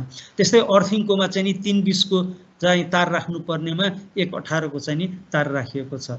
अब यस्तै गरी यो बत्तीहरूको चाहिँ नि पोइन्टहरूमा 320 को तार राख्नुपर्ने ठाउँमा चाहिँ नि अथवा 322 को 3/22 को चाहिँ नि राखिएको अवस्थाहरू छ। यो रेटिङहरू पनि फरक भइरहेको र अब बिओक्यूहरूमा चाहिँ नि हेऱ्यो अथवा स्पेसिफिकेसनमा हेऱ्यो भने यो तलको प्लगलाई हेर्दाखेरि यहाँनिर चाहिँ तपाईँको सर्टर भएको भनेर चाहिँ प्रस्ताव गरिएको छ, तर चाहिँ नि अब विभिन्न कारण सर्टर भएको त खै मैले पाएन भनेर पनि कहिलेकाहीँ हाम्रो निर्माणकर्मी अथवा निर्माण व्यवसायहरूले अरू चाहिँ यस्ता सकेटहरू विदाउट सर्टरहरू राखिदिने गरेको पनि पाइन्छ। यसका थुप्रै इम्प्लिकेसनहरू छन्। स्कुलमा विद्यालयतिर रह्यो भने बच्चाहरूको निमित्त चाहिँ यो संवेदनशील हुनसक्छ। घरहरूमै पनि बच्चाहरूले चाहिँ त्यहाँ पेन पेन्सिलहरू चाहिँ भित्र राखिदिने अवस्था हुन्छ। त्यसका यस्ता जोखिमहरूबाट बच्नको लागि पनि यो कुराहरू अति महत्त्वपूर्ण हुन्छन्, हेर्नुपर्ने हुन्छ। यहाँनिर यो अलिकति यो सोलरको बिस्तारै हाम्रो चाहिँ व्यापकता हुँदै गइरहेको हुनाले यो सोलरको पनि मैले सानो एक्जाम्पल यहाँ राखेको छु। मूलत यो कहिलेकाहीँ चाहिँ यो कतिवटा प्यानल छ भनेर पनि हेर्नुपर्ने अवस्था हुँदो रहेछ। यो ठाउँमा चाहिँ नि अब करिब यो निर्माण सम्पन्न भएर अब ह्यान्डओभर हुने अवस्था भइसक्दाखेरि पनि एउटा प्यानल चाहिँ नि आइपुग्नै बाँकी रहेको अवस्था छ र आइडेन्टिफाई गर्न आवश्यक पनि भयो। र त्यस्तै गरी यी सोलर प्यानलहरूलाई चाहिँ कसरी इन्स्टल गर्ने भन्ने कुराहरू छ। त्यो इन्स्टलेसनमा पनि त्यो किसिमले नगरेर अरू यस्तो तारसारहरूले चाहिँ बाँधेर छोडिरहेको अवस्थाहरू छ। अब यहाँनिर हावाहुरी आएको बेलामा पछि यसलाई चाहिँ फेरि यसले प्रभाव पार्न सक्ने अवस्थाहरू रहन्छ। त्यस्तै गरी यो चाहिँ खुला नाङ्गो तार होइन, यसै गरी यो माथिबाट चाहिँ नि यो अलि अप्रोप्रिएट तरिका नभएको नै होइन कनेक्सन गरिरहेको अवस्थाहरू पनि देखिन्छ। अर्को एउटा महत्त्वपूर्ण पाटो इलेक्ट्रिकलमा चाहिँ नि यो अर्थिङको पनि छ। अर्थिङको लागि चाहिँ नि सामान्यतया यो बिल्डिङको वालबाट एक्सटर्नल्ली बाहिर 1.5 मिटर जति टाढा चाहिँ नि अर्थिङ पिट राखेर गर्दाखेरि राम्रो हुन्छ भनेर मानिएको छ। यहाँनिर हेऱ्यो भने बिल्डिङसित सँगै जोडिएर राखिएको अवस्था छ। त्यसमा पनि फेरि त्यो इलेक्ट्रोड प्लेटहरू चाहिँ नि तपाईँको भर्टिकल्ली राख्नुपर्नेमा होइन त्यहाँ होरिजेन्टल्ली राखिएको अवस्थाहरू पनि भेटियो। दायाँपट्टिका चित्रहरू हेर्ने हो भने खास गरी अहिले यो भूकम्प पश्चात हाम्रा इन्डिभिजुअल हाउसहरू र थुप्रै सामाजिक संरचनाहरूमा हामीले स्टिलहरू चाहिँ नि प्रयोग गऱ्यौँ होइन। यो सिजिआईको चाहिँ नि रुफिङहरू भएको छ, ट्रस चाहिँ व्यापक रूपमा हामीले चाहिँ युज गरेका छौँ। यस्ता ठाउँहरूमा यो इलेक्ट्रिकल केबलहरू लाँदाखेरि यहाँ देख्न सकिन्छ यसरी यो कन्ड्युटिङ गरिएको छ, विच इज भेरी गुड। तर मेन ठिक ठाउँमा गएर फेरि यहाँ केबलहरू एक्सपोज भएको छ। यो एक्सपोज भएको पार्टलाई पनि अलि राम्रोसँग चाहिँ यहाँले हेर्न जरुरी हुन्छ। यहाँनिर हेर्ने हो भने त यो एक्सपोज भएको पार्ट यो केबलले यो ट्रसमा चाहिँ छोएकै छ र भोलिको दिनमा यहाँ कुनै पनि ठुलो होइन हेजार्ड हुन सक्ने अवस्था रहन्छ। यी कुराहरूलाई पनि हामीले माइन्युटली हेर्नु पर्ला।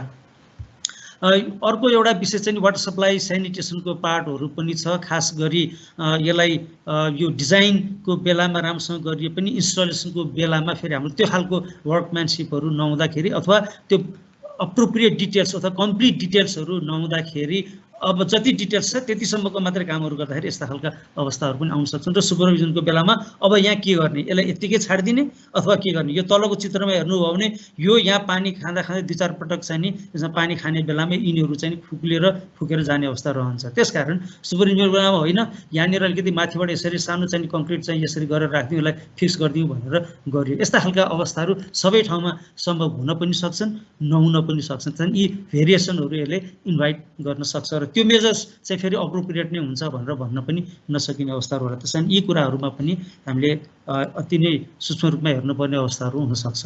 यो वाटर सप्लाई र सेनिटेसनको अरू कुराहरूमा पनि ओभरअलमा त्यो मास्टर प्लानमै पनि हेर्ने हो भने टोयलेट ब्लकको लेआउट चाहिँ नि कहाँनिर छ, वाटर ट्याङ्कको चाहिँ नि कहाँनिर छ, यो सबै ठाउँहरूमा टोयलेट अथवा यो वाटर सप्लाई रिजर्भर ट्याङ्कहरू कहाँ छ, यिनीहरूको पाइपलाइनको लेआउटहरू कसरी छ भन्ने कुराहरू एक्सटर्नल्ली इम्पोर्टेन्ट हुन्छन्। कहाँबाट जानुपर्ने तिनीहरू भन्ने कुराहरू भने बाथरुमभित्रै गएर हेऱ्यो भने बाथरुम फिक्चर्सहरूमा चाहिँ हामीलाई धेरै नै कन्फ्युजन भइराख्ने अवस्थाहरू रहन्छन्। हेर्दा उस्तैदेखि नै हामीले प्रेस्क्राइब गर्दाखेरि पनि यस्तो अथवा इक्विभ्यालेन्ट भनेर भनिरहँदाखेरि त्यो इक्विभ्यालेन्ट कसरी हो होइन भन्ने खालको कुराहरूमा पनि थुप्रै डिबेट च्यालेन्जेसहरू चाहिँ नि आउन सक्छ र ब्रान्डको कुराहरू पनि कहिलेकाहीँ आउन सक्छन्। यस्ता च्यालेन्जेसहरू छन्। यहाँनिर हेर्नुभयो भने यो ग्र्याब बार भनेर चाहिँ राखिरहेको ठाउँमा चाहिँ नि तपाईँको कहिलेकाहीँ टावल बारहरू पनि इन्स्टल भइरहेको र त्यो हामीले आइडेन्टिफाई गर्न नसकिरहेको अवस्थाहरू हुन्छ।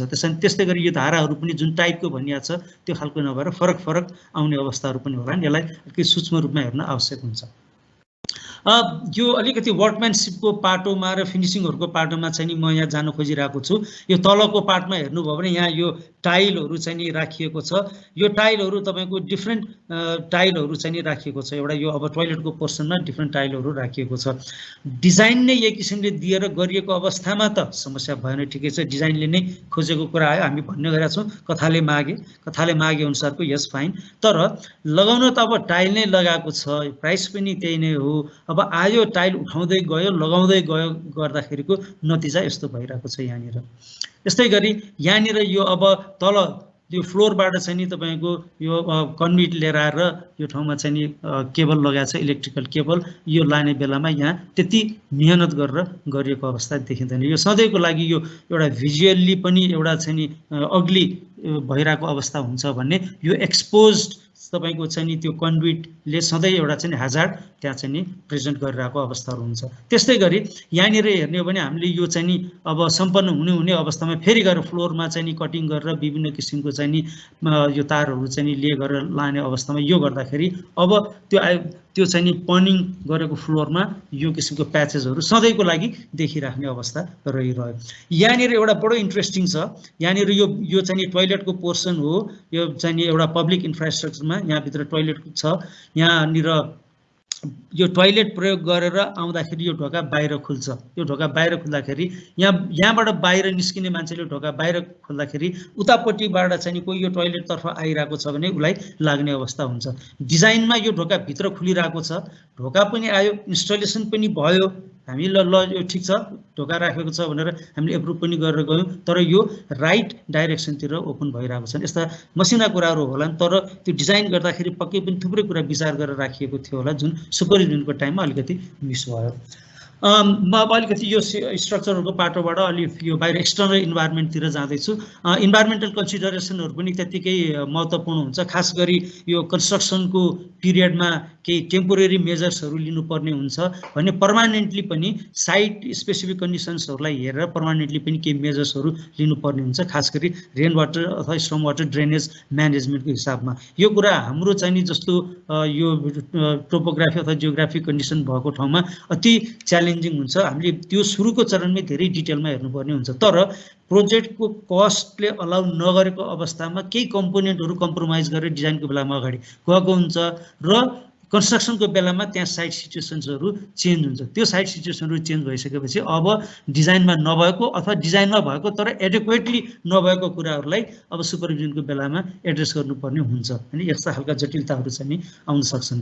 र यो स्लोप स्टेबिलाइजेसन कुराहरू भयो, ट्री कटिङका कुराहरू, त्यहाँ त्यो इन्भाइरोमेन्टल हाम्रो चाहिँ मोनिटरिङ एन्ड मिटिगेसन प्लानहरूमा हामीले स्पेसिफाई गरिराखेको होला, तर त्यसलाई हामीले कतिको चाहिँ नि इम्प्लिमेन्टेसनमा राखिरहेका छौँ, त्यसमा कतिको रेफरेन्स गरिरहेको छौँ भन्ने कुराहरू चाहिँ हेर्न आवश्यक हुन्छ। यहाँनिर हेर्नुभयो भने यो साइटमा एक्सकाभेसन गरेर गइसकेपछि यो जस्ट साइटदेखि बाहिरपट्टि चाहिँ पर्यो। अब यो रुख चाहिँ नि ढल्ने अवस्थामा छ, यसलाई कसले सम्बोधन गर्ने भन्ने जटिलता त्यहाँनिर आयो।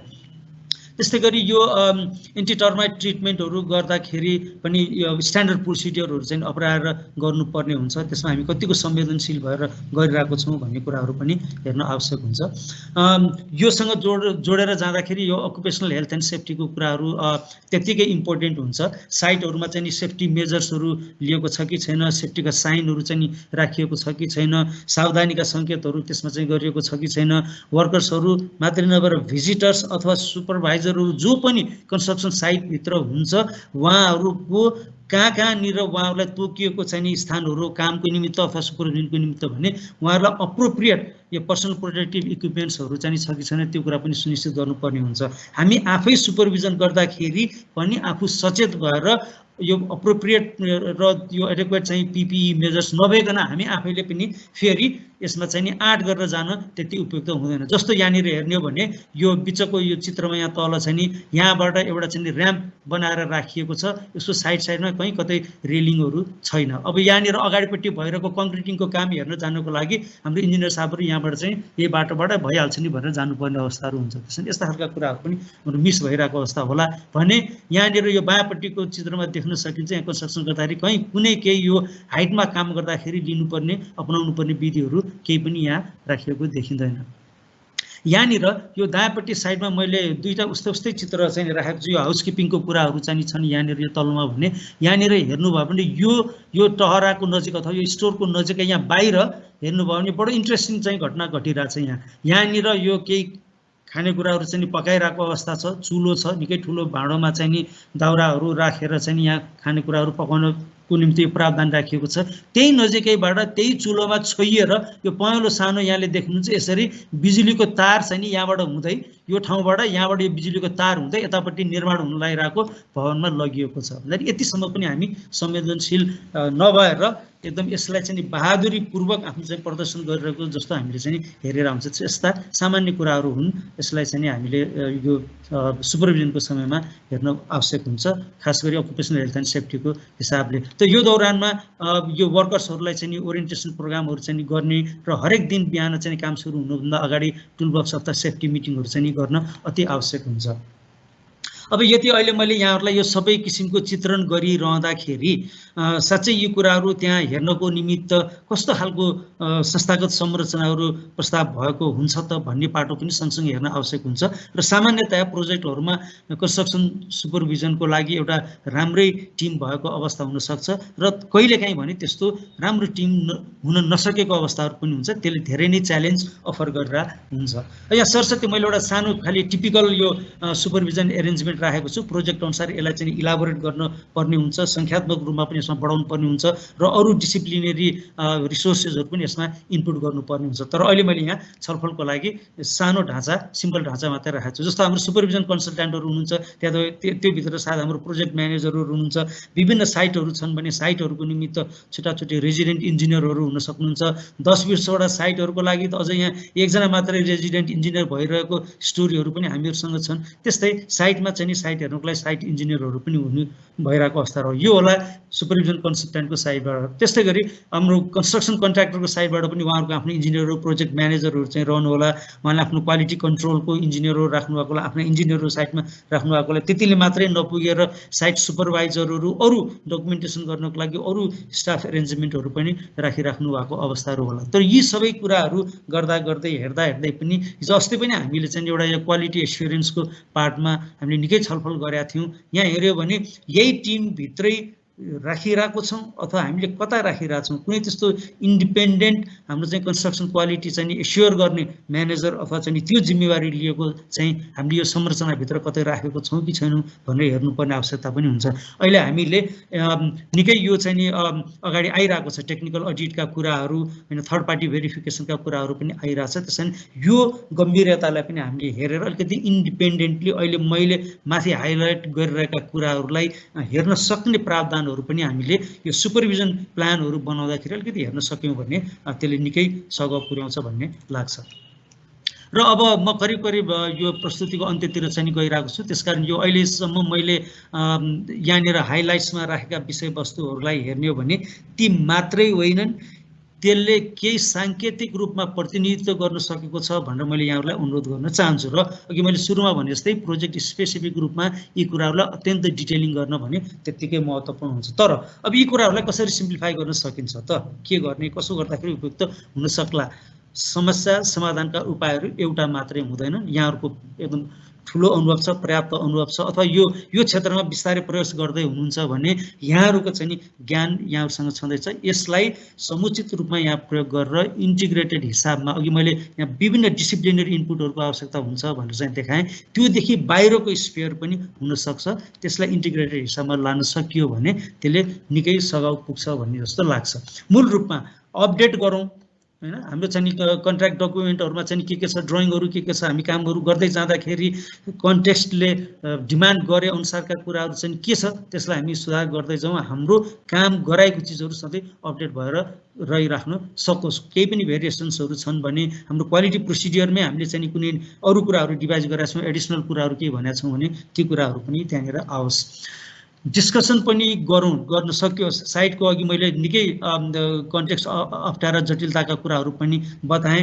हामी सेड्युलहरू एसेस गर्दै जाउँ, कति चाहिँ कामहरू कम्प्लिट हुँदै गइसक्यो, अगाडि अब कति चाहिँ कामहरू बाँकी छ, त्यसले कस्ता खालका जटिलताहरू हामीलाई निम्त्याउन सक्छ है। त्यसैले त्यो पार्टहरू पनि हामी टिममा अघि मैले देखाएको हाम्रो चाहिँ कन्स्ट्रक्सन सुपरभिजनको टिम, हाम्रो कन्ट्र्याक्टरको साथीहरूको टिम र त्योदेखि बाहेक अरू पनि स्टेक होल्डरहरू यदि चाहिँ त्यो कन्स्ट्रक्सनको दौरानमा इन्गेज हुनुहुन्छ भने उहाँहरूको बिचमा यो सेयरिङहरू पनि हुँदै जाओस् र एन्टिसिपेट गरौँ के चेन्ज आउन सक्ला, के चिज चाहिँ हामीले भोलिको दिनमा हेर्नुपर्ने हुनसक्छ है भनेर।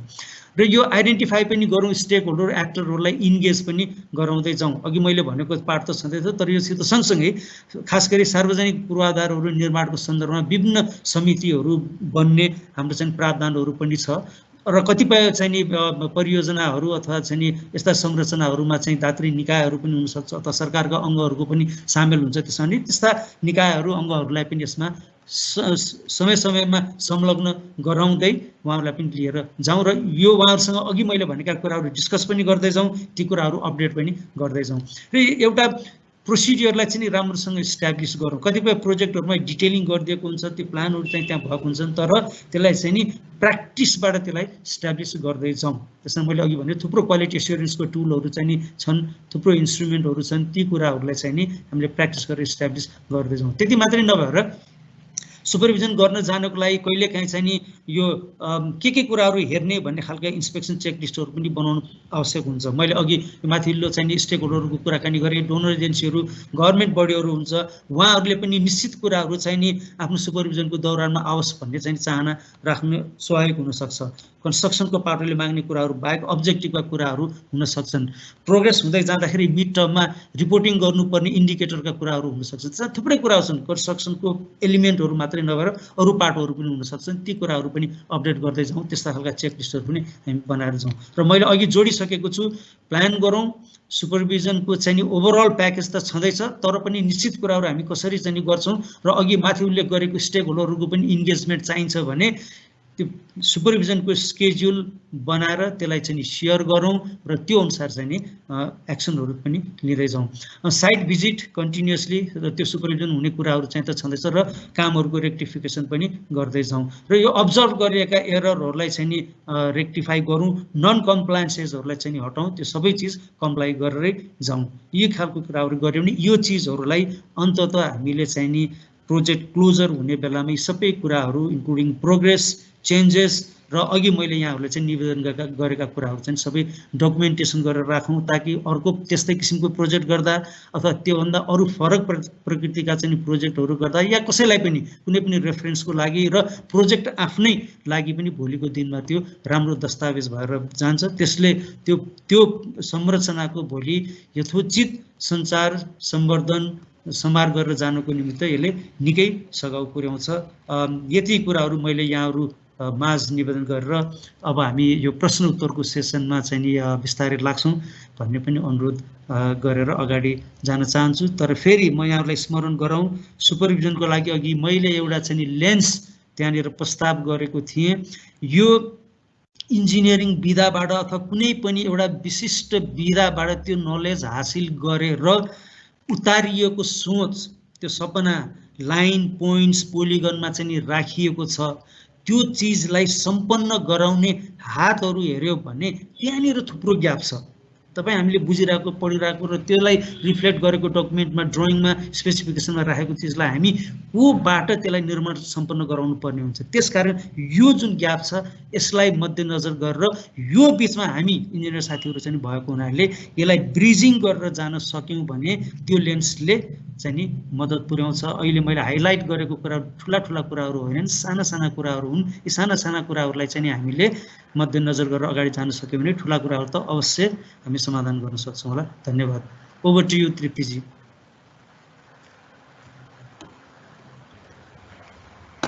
Thank you sir.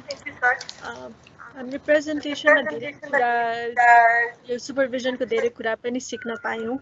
हाम्रो क्वेसनहरूको लागि पनि हाम्रो अटेन्डीहरूलाई केही क्वेसन छ भने अझै राख्दै जानुहोस्। यहाँलाई केही क्ल्यारिफिकेसन चाहिएको छ, कुनै क्वेसन छ भने हामीले अहिलेको लागि केही फ्यु मिनट्सको लागि मात्र हामीले क्वेसन लिनेछौँ अनि त्यसपछि हामीले रिटन रेस्पोन्स पनि यहाँहरूलाई दिने प्रतिबद्धता चाहिँ हामी गर्छौँ। सो क्वेसनको लागि मैले अब नेपाल कन्टेक्स्टमै जान चाहे त्योभन्दा अगाडि एउटा अर्को क्विक रिमाइन्डर पनि यहाँहरूले क्युए सेक्सनमै हेर्नुभयो भने त्यहाँ फिडब्याकको लिङ्क पनि सेयर हुन्छ भेरी सुन। सो यहाँले आजको सेसनको फिडब्याक पनि दिनु होला, हामीले सर्टिफिकेट अफ पार्टिसिपेसन पनि यहाँहरूलाई प्रदान गर्नेछौँ। So let's start with the questions अहिलेको लागि। फर्स्ट क्वेसन चाहिँ मैले अलिकति ब्रड नै लिन चाहेँ, यहाँहरूले राख्नुभएकै क्वेसन हो। सो हाम्रो नेपालको कन्टेक्स्टमा हाम्रो जियोग्राफी एकदमै डिफ्रेन्ट छ इन डिफ्रेन्ट प्लेसेस होइन। सो हाम्रो एकजना अटेन्डीले चाहिँ के सोध्नु भएको छ भने how can we minimize the challenges of geologically and graphically the events that occur very suddenly when it comes to geographic and geological events in a construction project. So what are the ways we can minimize the sudden challenges? यो प्रश्नको लागि अत्यन्त धन्यवाद। वास्तवमा चाहिँ नि यो मैले आफ्नो प्रस्तुतिमा पनि भनिरहेको थिएँ, हाम्रो जस्तो जटिल हैन यो चाहिँ नि भूपरिवेशमा यो डिजाइनको बेलामा सोचेको जस्तो चाहिँ अवस्था रहँदैन, काम गर्दाखेरि निकै जटिलता हुन्छ भनेर राइटली यहाँले पनि आइडेन्टिफाई गरिदिनु भयो। हो, सडनली हुने त्यो पनि जियोलोजिकल जियोग्राफिकल च्यालेन्जेसहरूको लागि चाहिँ नि कसरी गर्ने भनेर भन्दाखेरि त्यो कुरा चाहिँ हामीले जब कन्स्ट्रक्सनको कामहरू सुरु हुन्छ, त्यो कन्स्ट्रक्सनको कामहरू सुरु हुँदाखेरि अभियसली डिजाइनको बेलामा लिनुपर्ने मेजर्सहरू त छँदैछ, तर कन्स्ट्रक्सनको बेलामा चाहिँ नि लिनुपर्ने मेजर्सहरू पनि इक्वली इम्पोर्टेन्ट हुन्छ, त्यो कुराहरू गर्नु पर्यो। फर इक्जाम्पल त्यो साइट जहाँ छ त्यो साइटको एक्सेसिबिलिटी पनि हेर्नु पर्यो। साइट मात्रै ठिक भएर भने साइटसम्म पुग्ने एक्सेसको अवस्थाहरू पनि कस्तो छ यी कुराहरू हेर्नु पर्यो।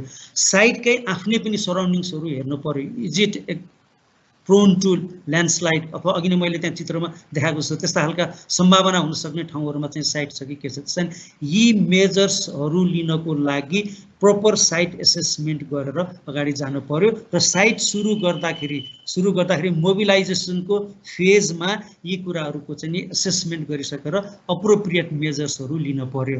वाइल सेइङ दिस, यो गर्दाखेरि त्यो बिडिङको समयमा यी खालको कुराहरू आइडेन्टिफाई नभएको हुनाले अब यो कन्स्ट्रक्सनको समयमा गएर यसले एडिसनल कस्ट अथवा एडिसनल स्कोप डिमान्ड गर्न सक्ने अवस्था रहन्छ। त्यसकारण एकदमै केयरफुल्ली यो सिनारियो एनालाइसिस गरेर नहुने अवस्थाहरू भयो भने यो मेजर्सहरू चाहिँ नि एड गर्नै पर्छ, यो भेरिएसन। त्यसैले हाम्रो साइट एसेसमेन्टको पार्ट हो, during the design phase appropriately हुन सकेन भने यो अवस्थाहरू यो समस्याहरू चाहिँ आउन सक्छ। अहिले पनि भर्खरै अब हाम्रो नेपालमा थुप्रो अब यो बर्सातले गर्दाखेरि बाढी पहिरोहरू गइरहेको अवस्थाहरू छ। स्टेबल देखिराखेको त्यो सिचुएसनमा पनि अहिले यो खालको जटिलताहरू आइरहेको अवस्था चाहिँ हुनसक्छ।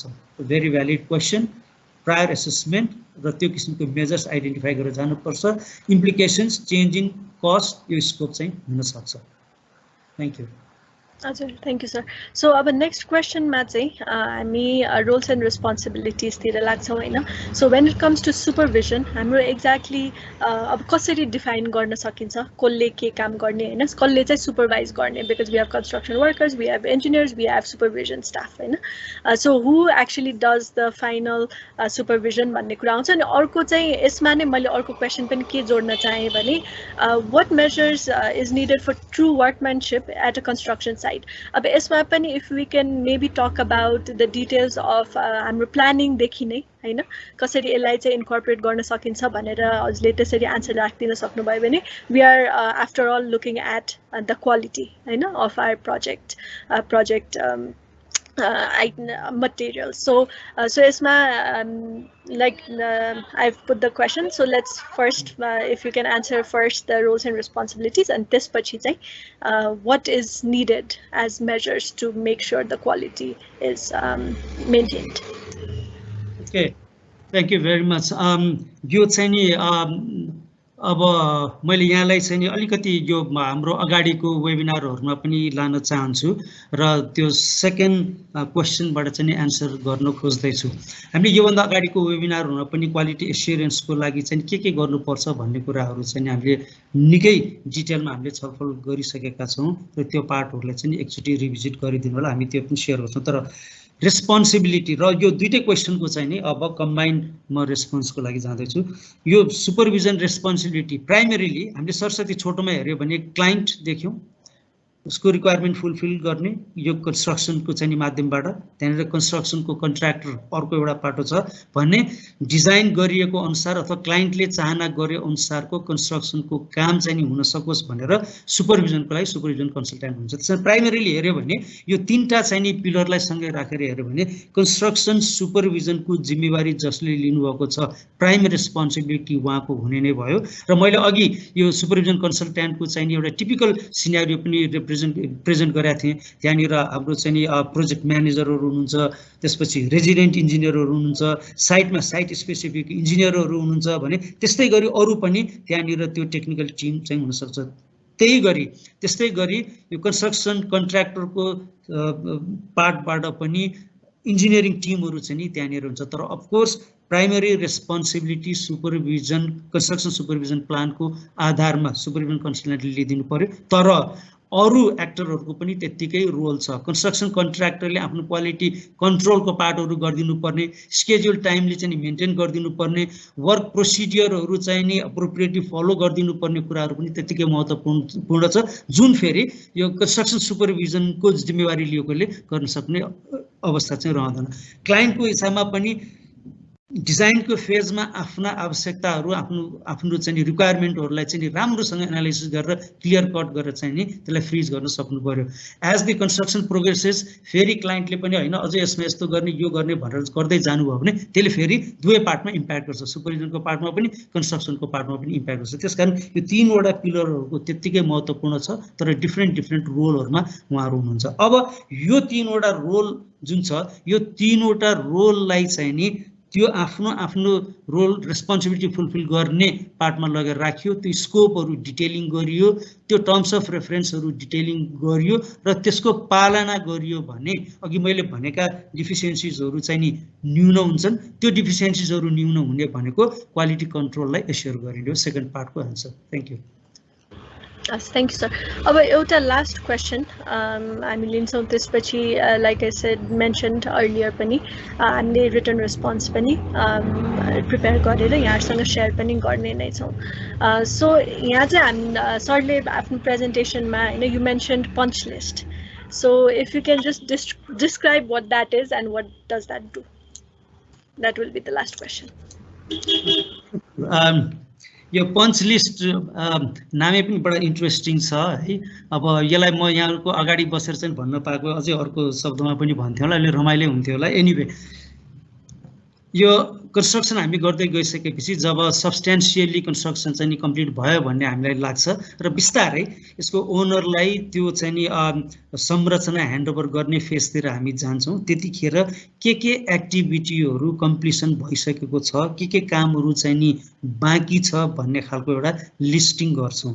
त्यो हामी चाहिँ नि सबै यो एक्टिभिटीहरूको चाहिँ नि लिस्टिङ गरेको हुन्छ र त्यसको स्ट्याटसहरू त्यसमा रिफ्लेक्ट गरेको हुन्छौँ। त्यसलाई हामी पञ्च लिस्ट भनेर भन्छौँ। यो पञ्च लिस्टले के काम बाँकी भएको छ भनेर लाइसेन्समा पाल पारेको जस्तो ठ्याक्क पाल पारेर यसले चाहिँ नि देखाइदिन्छ। त्यसकारण यसमा आधारित भएर अब त्यहाँ यो कामहरू बाँकी रहेछ, यो कामहरू चाहिँ कम्प्लिट गरिसकेपछि अनि हामी अब अर्को फेजको यसलाई चाहिँ अब टोटल ह्यान्डओभरमा जान सक्छौँ भनेर जान सकिन्छ। त्यसकारण पञ्च लिस्टले अथवा पञ्च लिस्ट भनेको ह्यान्डओभर गर्नुभन्दा अगाडिको एउटा चेक लिस्ट हो, जहाँ बाँकी रहेका कामहरूको यसले लिस्टिङ गरिदिन्छ र त्यो पञ्च भएको चिजलाई फुलफिल गरिदिएपछि त्यो पञ्च प्याक गरेपछि अनि हामी चाहिँ नि कम्प्लिसनमा पुग्छौँ। त्यो चाहिँ नि लिस्टहरू छ, यहाँहरूले चाहिँ त्यो लिस्टहरू त्यो पञ्च लिस्टहरू चाहिँ नि को एक्जाम्पलहरू हुन्छन्, तिनीहरू रेफर गर्न सक्नुहुन्छ। Yes, thank you, sir. हाम्रो अटेन्डीहरू जसले क्वेसन राखिदिनु भएको छ उहाँहरूलाई एकदम धेरै धेरै धन्यवाद। हामीले सबै क्वेसन लिन सकेनौँ अहिले, तर return response like I have been saying हामीले यहाँहरूलाई त्यो पनि प्रेजेन्ट गर्ने नै छौँ। एउटा क्विक रिमाइन्डर, हाम्रो फिडब्याक लिङ्क पनि सेयर भइसकेको छ, सो त्यसलाई पनि प्लिज हामीलाई फर्दर इम्प्रुभमेन्टको लागि फिडब्याकहरू दिनुहोला। अब हाम्रो प्रोग्रामको नेक्स्ट एजेन्डातिर म लाग्दैछु। हाम्रो गेस्ट स्पिकरलाई म यहाँ आफ्नो इनपुट राख्नको लागि आमन्त्रण गर्छु। उहाँको इन्ट्रोडक्सनमा भन्नुपर्दा miss Sarita Shrestha Maske completed her MSc in Architecture in 1987 and MSc in Urban Planning, Land and Housing from Asian Institute of Technology, Bangkok in 1994. She started her career working as an architect or engineer and senior divisional engineer urban planner in the then Department of Housing and Urban Planning and current Department of Urban Development and Building Construction located in Babar Mall, Kathmandu. She has taken various responsibilities such as project manager of the Project Implementation Unit, Urban and Environmental Improvement Project, planning, designing and implementation of reconstruction of insurgency affected government buildings located in district headquarters, people housing program for the poor and disadvantaged group of the society in different districts of Nepal, and preparation of periodic physical or long-term development plans and programs of municipalities and town development committees of Nepal. In January 2015, she became the Joint Secretary of Ministry of Urban Development and holds the position of Project Director of Urban Governance and Development Program for Emerging Town Project at the DUDBC. She was also the Superintendent Engineer of the then Building Construction and Maintenance Division, Secretary of High Level Problem Resolution Committee on Apartment Housing. She was recently on March 11, 2020, recently she retired from the post of Joint Secretary at Ministry of Urban Development. Ms. Maske, if you can take the floor. Thank you so much for joining, and please give us your valuable inputs. Thank you. Yes, thank you, Tripti ji. Namaskar सबैलाई, यहाँ सहभागी हुनुभएका सम्पूर्ण मैले बुझे अनुसार चाहिँ सहभागी चाहिँ युवा प्राविधिकहरू बढी हुनुहुन्छ रे। उहाँहरु सबैलाई मेरो नमस्कार। र म आजको यो जुन कार्यक्रमको टाइटल छ त्यो टाइटलमा चाहिँ धेरै छलफल नहुने, तर तपाईहरुले पिकअप गर्नु, आयोजकले पिकअप गर्नु भएकोमा म धेरै धेरै धन्यवाद छु र मलाई यो मौका दिनु भएकोमा, यो टपिक्समा चाहिँ केही आफ्नो पनि धारणा राख्ने मौका दिनु भएकोमा म धेरै धेरै धन्यवाद व्यक्त गर्न चाहन्छु। र मैले सरसर्ती तपाईहरुको यो 11 वटा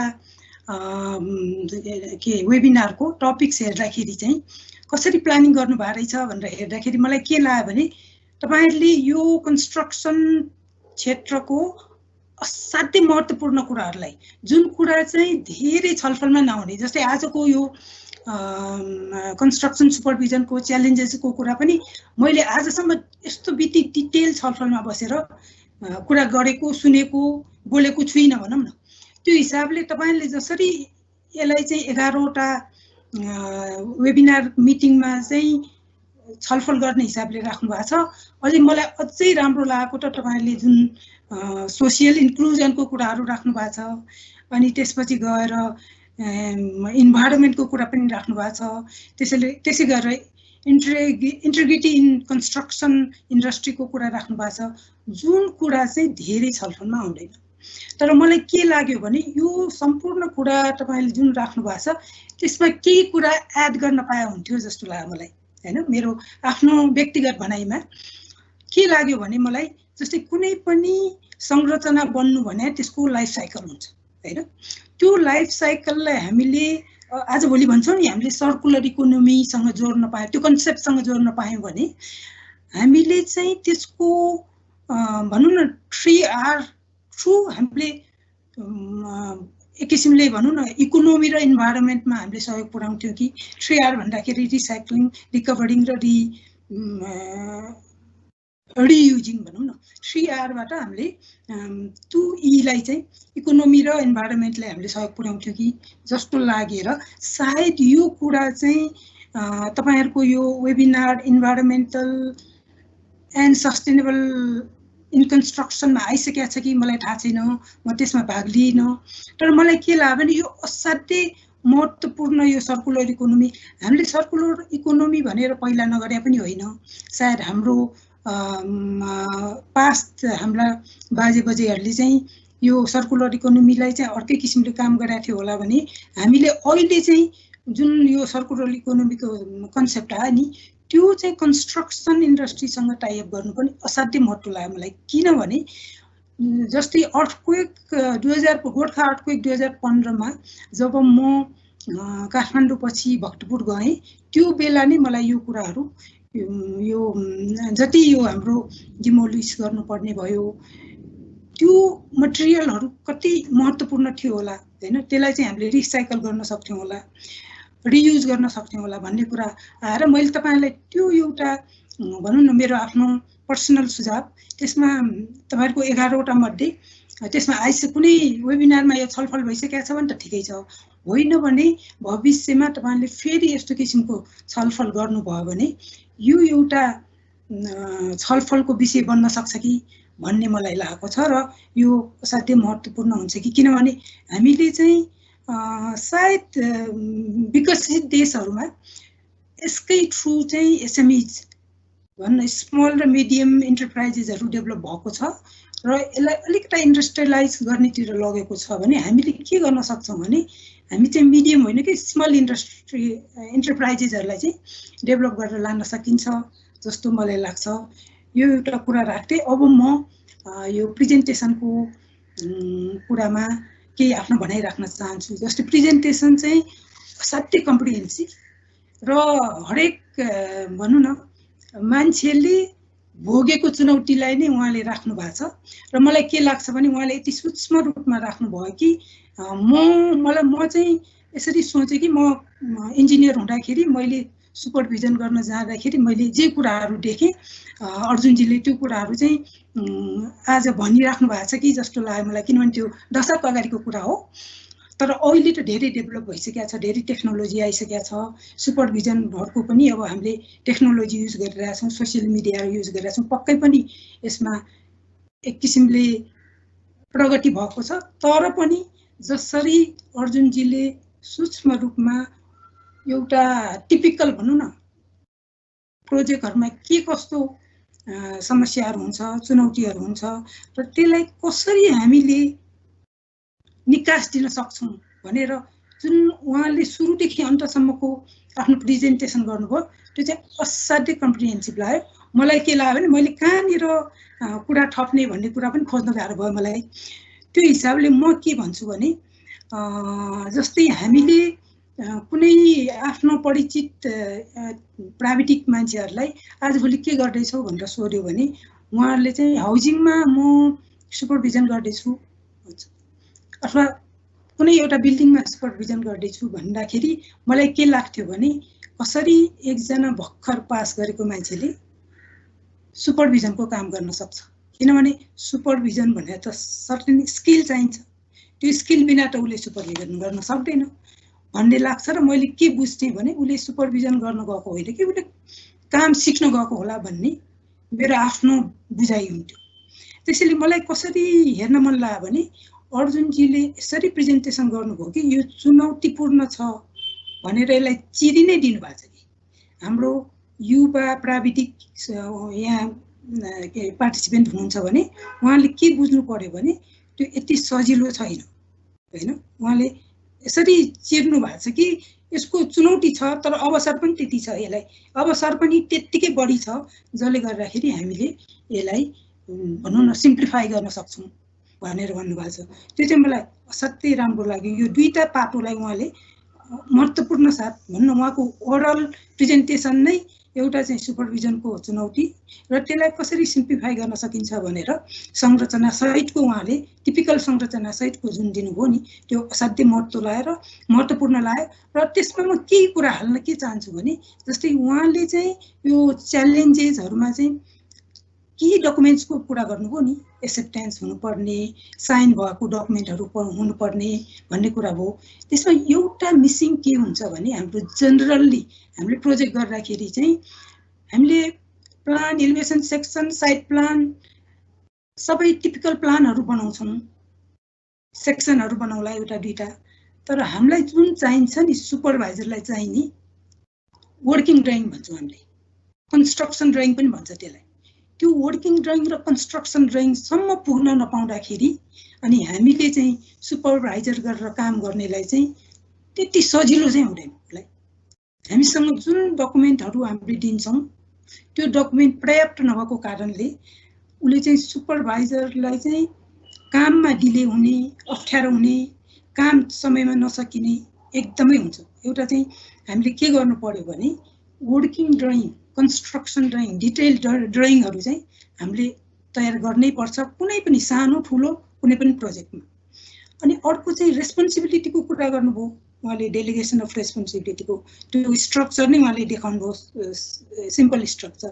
तर मैले यसो विचार गर्दाखेरि हामीले कसरी काम गरायौँ सरकारी निकायमा भन्दाखेरि एउटा कार्यालयले 2-3वटा जिल्ला हेर्नुपर्छ अनि उसँग 2-3जना इन्जिनियर पनि हार्डली हुन्छ।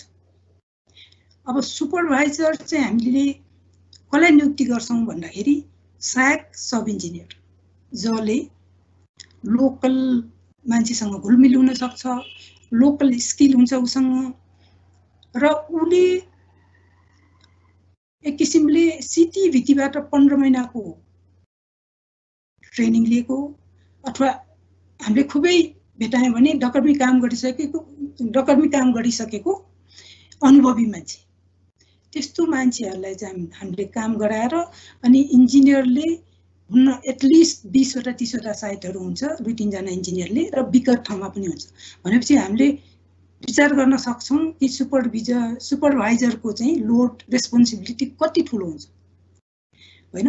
उसले टिमलाई ड्र्याग पनि गर्नु पर्यो, उसले चाहिँ कम्युनिकेसन गरेर, अहिले मिडिया यो सोसियल मिडिया भएको भएर अहिले सजिलो छ कम्युनिकेसन गर्नलाई, उसले त्यो कम्युनिकेसन पनि गर्नु पर्यो एकदम राम्ररी, सेड्युलमा उसले काम गराउन सक्नु पर्यो, उसँग प्राविधिक नलेज पनि हुनु पर्यो र कहिलेकाहीँ जजमेन्टल पनि हुन सक्नु पर्यो, उसले निर्णय पनि दिन सक्नु पर्यो। भनेपछि उसँग यति धेरै रेस्पोन्सिबिलिटी हुन्छ, तर उसको त्यो भनौँ न स्किल चाहिँ नभएको खण्डमा चाहिँ एकदमै गाह्रो हुन्छ र हामीले भन्छौँ नि प्रोजेक्ट सिप भयो, प्रोजेक्ट समयमा सकिएन भन्ने कुरा चाहिँ त्यसरी आउँछ। त्यसैले मलाई के लाग्यो भने यो दुईटा कुरा चाहिँ जुन वर्किङ ड्रइङको कुरा मैले गरेँ अनि जुन स्किलको कुरा गरेँ त्यो एकदमै महत्त्व हुन्छ र साधारणतया चाहिँ हामीले त्यो ट्रेनिङ दिएर सुपरभाइजरलाई चाहिँ पठाउन पायौँ भने त्यो चाहिँ एकदम राम्रो हुन्थ्यो भन्ने मलाई लाग्छ। अब अर्को कुरा के छ भने उहाँले जुन सिम्प्लिफिकेसन गर्नुभयो नि, के त यो सहज छ, हामीसँग चुनौती त छ। अब यसमा मैले अर्को एउटा कुरा पनि के थप्न चाहन्छु भने जस्तै मैले यो की डकुमेन्टमा जुन वर्किङ ड्रइङको कुरा गरेँ नि, जस्तै डेभलप कन्ट्रीमा चाहिँ अहिले के भइसकेको छ भने उनीहरूको 2 वर्षमा कुनै एउटा प्रोजेक्टलाई प्लान गरेको छ भने तयारी चाहिँ उनीहरूले झन्डै भनौँ 1-1.5 वर्ष गर्छ अनि त्यसपछि ठ्याक्कै समयमा चाहिँ कन्स्ट्रक्सन इम्प्लिमेन्टेसन सुरु गर्छ र यति समयमा सिद्ध्याउँछु भन्ने उनीहरूको हुन्छ। भनेपछि हामीले पनि त्यो किसिमको भनौँ न तयारी कन्स्ट्रक्सन फेजमा जानुभन्दा अगाडिको तयारी चाहिँ असाध्यै गर्न जरुरी छ, जसले गर्दाखेरि सुपरभाइजर हुनेलाई चाहिँ सजिलो होस्। अब एउटा भनौँ न एउटा एक्जाम्पल के हो भने जस्तै अस्ट्रेलिया र अरू त्यस्तो विकसित देशमा चाहिँ क्लाइन्टले कन्स्ट्रक्सनको बेलामा कन्ट्याक्ट गर्ने नै सुपरभाइजरसँग र कन्स्ट्रक्सन म्यानेजरसँग, अरूसँग होइन। भनेपछि कति ठुलो रेस्पोन्सिबिलिटी लिएर बसिया हुन्छ। यति भन्दै मैले अब यो जुन उहाँले चाहिँ सहज रूपमा कसरी यसलाई यो च्यालेन्जेसलाई हामीले अगाडि बढाउन सकिन्छ भनेर जुन लिस्ट उहाँले दिनुभयो त्यो असाध्यै कम्प्रिहेन्सिभ लाग्यो मलाई। त्यसमा मैले एउटै कुरा मैले आफूले काम गर्दाखेरि सहज पाएको कुरा के हो भने विभिन्न निकायहरूसँग उहाँले भन्नुभयो नि विभिन्न निकाय हुन्छ, उहाँहरूसँग सहयोग मागेर, जस्तै एउटा के हुनसक्छ भने हामीले युजर कमिटीहरू पनि बनाउँछौँ होइन, हामी उपभोक्ता समिति भन्छौँ नि, त्यो उपभोक्ता समितिहरू बनाउन सकेको खण्डमा चाहिँ हामीलाई असाध्यै सहयोग हुन्छ र अझै वनहरू कुनै भनौँ न सरकारी अफिसको बिल्डिङ बन्दैछ भने त्यहीको इन्चार्जलाई हामीले चाहिँ सहयोग लिने। त्यसरी विकट ठाउँमा त सरकारी बिल्डिङहरू त्यसरी नै बन्छ। त्यसैले उहाँले त्यो कुरा पनि राख्नु भएको छ, मलाई एकदम सूक्ष्म रूपमा उहाँले हेर्नुभएको देखेर असाध्यै राम्रो लागेको छ। यति भन्दै म चाहिँ अब भनौँ न सुपरभाइजर चाहिँ कति महत्त्वपूर्ण छ र सुपरभाइजरी काम कति के अरे महत्त्व हुन्छ भन्ने कुरा त अहिले भर्खरै एकदमै चर्चामा रहेको हाम्रो मेलम्ची आयोजनाको अब एक किसिमको भनौँ न समिति बनेर त्यसको के कस्तो भएको हो अहिलेको यो भनौँ यो के अरे हाम्रो त ठुलो क्षति भयो नि, यो हाम्रो मानवीय क्षति भयो, भौतिक क्षति भयो। सायद प्रोजेक्टमा मानवीय क्षति हुनु भने चाहिँ ठुलो कुरा हो। त्यसैले यो मेलम्ची प्रोजेक्टमा जुन हाम्रो मानवीय क्षति भयो नि त्यसको मुख्य एउटा कारण चाहिँ पर्याप्त मात्रामा सुपरभिजन नपुगेको, त्यो पनि तिनै पछिबाट हैन, प्राविधिक परामर्शदाताबाट, निर्माण व्यवसायबाट र आयोजनाबाट भन्ने कुरा भयो नि। त्यसैले सुपरभिजन भन्ने कुरा कति इम्पोर्टेन्ट रहेछ र सुपरभाइजर काम कति इम्पोर्टेन्ट रहेछ भन्ने कुरा यसबाट प्रष्ट भयो। र म समय पनि धेरै व्यतीत भइसकेको छ र म केही कुरा चाहिँ यो सरकारी निकायको राष्ट्रिय सतर्कता केन्द्र छ जसले चाहिँ यो क्वालिटी काम कस्तो हुन्छ भन्ने कुरामा चाहिँ उसले अडिट गर्छ, टेक्निकल अडिट गर्छ, टेक्निकल अडिटरहरू डेभलप गर्छ, ट्रेनिङहरू दिएर। त्यसैले मलाई के लाग्छ भने त्यो निकाय चाहिँ एकदमै भनौँ न स्ट्रेन्थेन हुनुपर्ने, राम्रो हुनुपर्ने, बलियो हुनुपर्ने हो र हरेक वर्ष उहाँहरूले चाहिँ आफ्नो रिपोर्ट पनि निकाल्नुहुन्छ। यति भन्दै म चाहिँ हाम्रो युवा सहभागी प्राविधिकहरूलाई के भन्न चाहन्छु भने हामीसँग एटलिस्ट 2-4वटा स्किल चाहिँ हुनुपर्छ। जस्तै अघि मैले भने जस्तै टिम लिड गर्न सक्नु पर्यो भनेपछि सुपरभाइजरमा लिडरसिपको क्वालिटी चाहियो। त्यस्तै गरेर उसले चाहिँ टेक्निकल कुरा त हुनै पर्यो उसको, टेक्निकल क्वालिटी त हुनै पर्यो। त्यसपछि टाइम म्यानेजमेन्ट चाहिँ असाध्यै महत्त्वपूर्ण हुन्छ। जस्तै हामीसँग नेपालीहरू टाइम म्यानेजमेन्टमा अलिक पछि छौँ भन्छौँ नि, आज पनि हामी धेरै टाइम ल्याप्स भइसकेको छ होइन। त्यति भन्दै म चाहिँ के भन्छु भने जजमेन्टल हुनुपर्छ भने मैले होइन, अनि कम्युनिकेसन। तर मेरो विचारमा यो 4-5वटा स्किल मध्ये पनि सबभन्दा इम्पोर्टेन्ट स्किल के हो भने कम्युनिकेसन र टेक्निकल। किनभने यो दुईटा स्किल भएको इन्जिनियरहरूसँग मैले धेरै काम गर्दाखेरि मैले प्रोजेक्टहरू सफल भएको पाएको छु। यति भन्दै म आयोजकलाई विशेष धन्यवाद दिन्छु। Thank you so much. Thank you ma'am for the wonderful insight. हामीले धेरै कुरा यहाँको इनपुटबाट नै सिक्न पायौँ। There are so many challenges definitely, but there is also a direction to fulfill those challenges. So आजको लागि हाम्रो टाइम पनि few minutes over त गएको छौँ, तर टाइमलाई पनि ध्यानमा राख्दै अफिसियली म फेरि पनि मिस्टर राजीव कुमार थापालाई प्लिज हाम्रो सेसनलाई अफिसियली एन्ड गरिदिनुहोस् भनेर आमन्त्रण गर्छु। अनि यहाँहरू सबैजनालाई अटेन्ड गरिदिनु भएकोमा धेरै धेरै धन्यवाद। थ्याङ्क यू तृप्ति। यो कार्यक्रमको अब अन्ततिर आइपुग्यो, समय अलिक नागिसक्यो हुनाले म फेरि छोटकरीमै सघाउँछु। आजको कार्यक्रममा चाहिँ आफ्नो अमूल्य समय र मन्तव्य दिनुभएकोमा हामी सरिता श्रेष्ठ मास्के म्याडम प्रति धेरै धेरै आभारी छौँ। उहाँको नेपालको बहुत लामो यो अनुभव र उहाँको नलेज सेयर गरिदिनु भएर यो कार्यक्रमलाई को यो इम्पोर्टेन्स अझ बढाइदिनु भएको छ। त्यस्तै मेरो कलिग अर्जुन कोइरालाजीले म आशा गर्दछु सुपरभिजन वर्कमा हुने च्यालेन्जेसहरू र सुपरभिजन टास्कलाई कसरी चाहिँ सिम्प्लिफाई गर्न सकिन्छ भन्ने यो विषयमा चाहिँ मतलब आवश्यक प्रभाव पार्नुभयो होला र प्रकाश पार्नुभयो होला र आजको अटेन्डिजहरूलाई आजको यो कार्यक्रम लाभदायक पनि रह्यो होला। र यति भन्दै हामी के भन्दैछौँ भने हाम्रो यो वेबिनार सिरिजको 11वटा मध्ये आज 9औँको कम्प्लिसन भयो। अब 2टा मात्र बाँकी छ। नेक्स्ट चाहिँ हाम्रो वेडनेसडे छ जसको टपिक चाहिँ सोशल इन्क्लुजन इन कन्स्ट्रक्सन भन्ने छ। अनि त्यसपछि लास्ट वेबिनार चाहिँ अगस्त 10 मन्डे, अर्को हप्ता मन्डे छ। त्यसको टपिक चाहिँ managing integrity in construction industry. अहिले सरिता म्याडमले भन्नुभयो जस्तै हाम्रो यो कार्यक्रमले चाहिँ प्लानिङ, डिजाइनिङ, अब project management, schedule management, quality assurance, environment सुपरभिजनदेखि लिएर यो कम्युनिटी इङ्गेजमेन्ट, अब सोसल इन्क्लुजन, यो इन्टिग्रिटी जस्ता टपिक्सहरू पनि हामीले कभर गर्न कोसिस गरिरहेछौँ, जुन चाहिँ प्राय चाहिँ सायद डिस्कोर्समा हुँदैन भन्ने म्याडमबाट हामीले खबर पायौँ।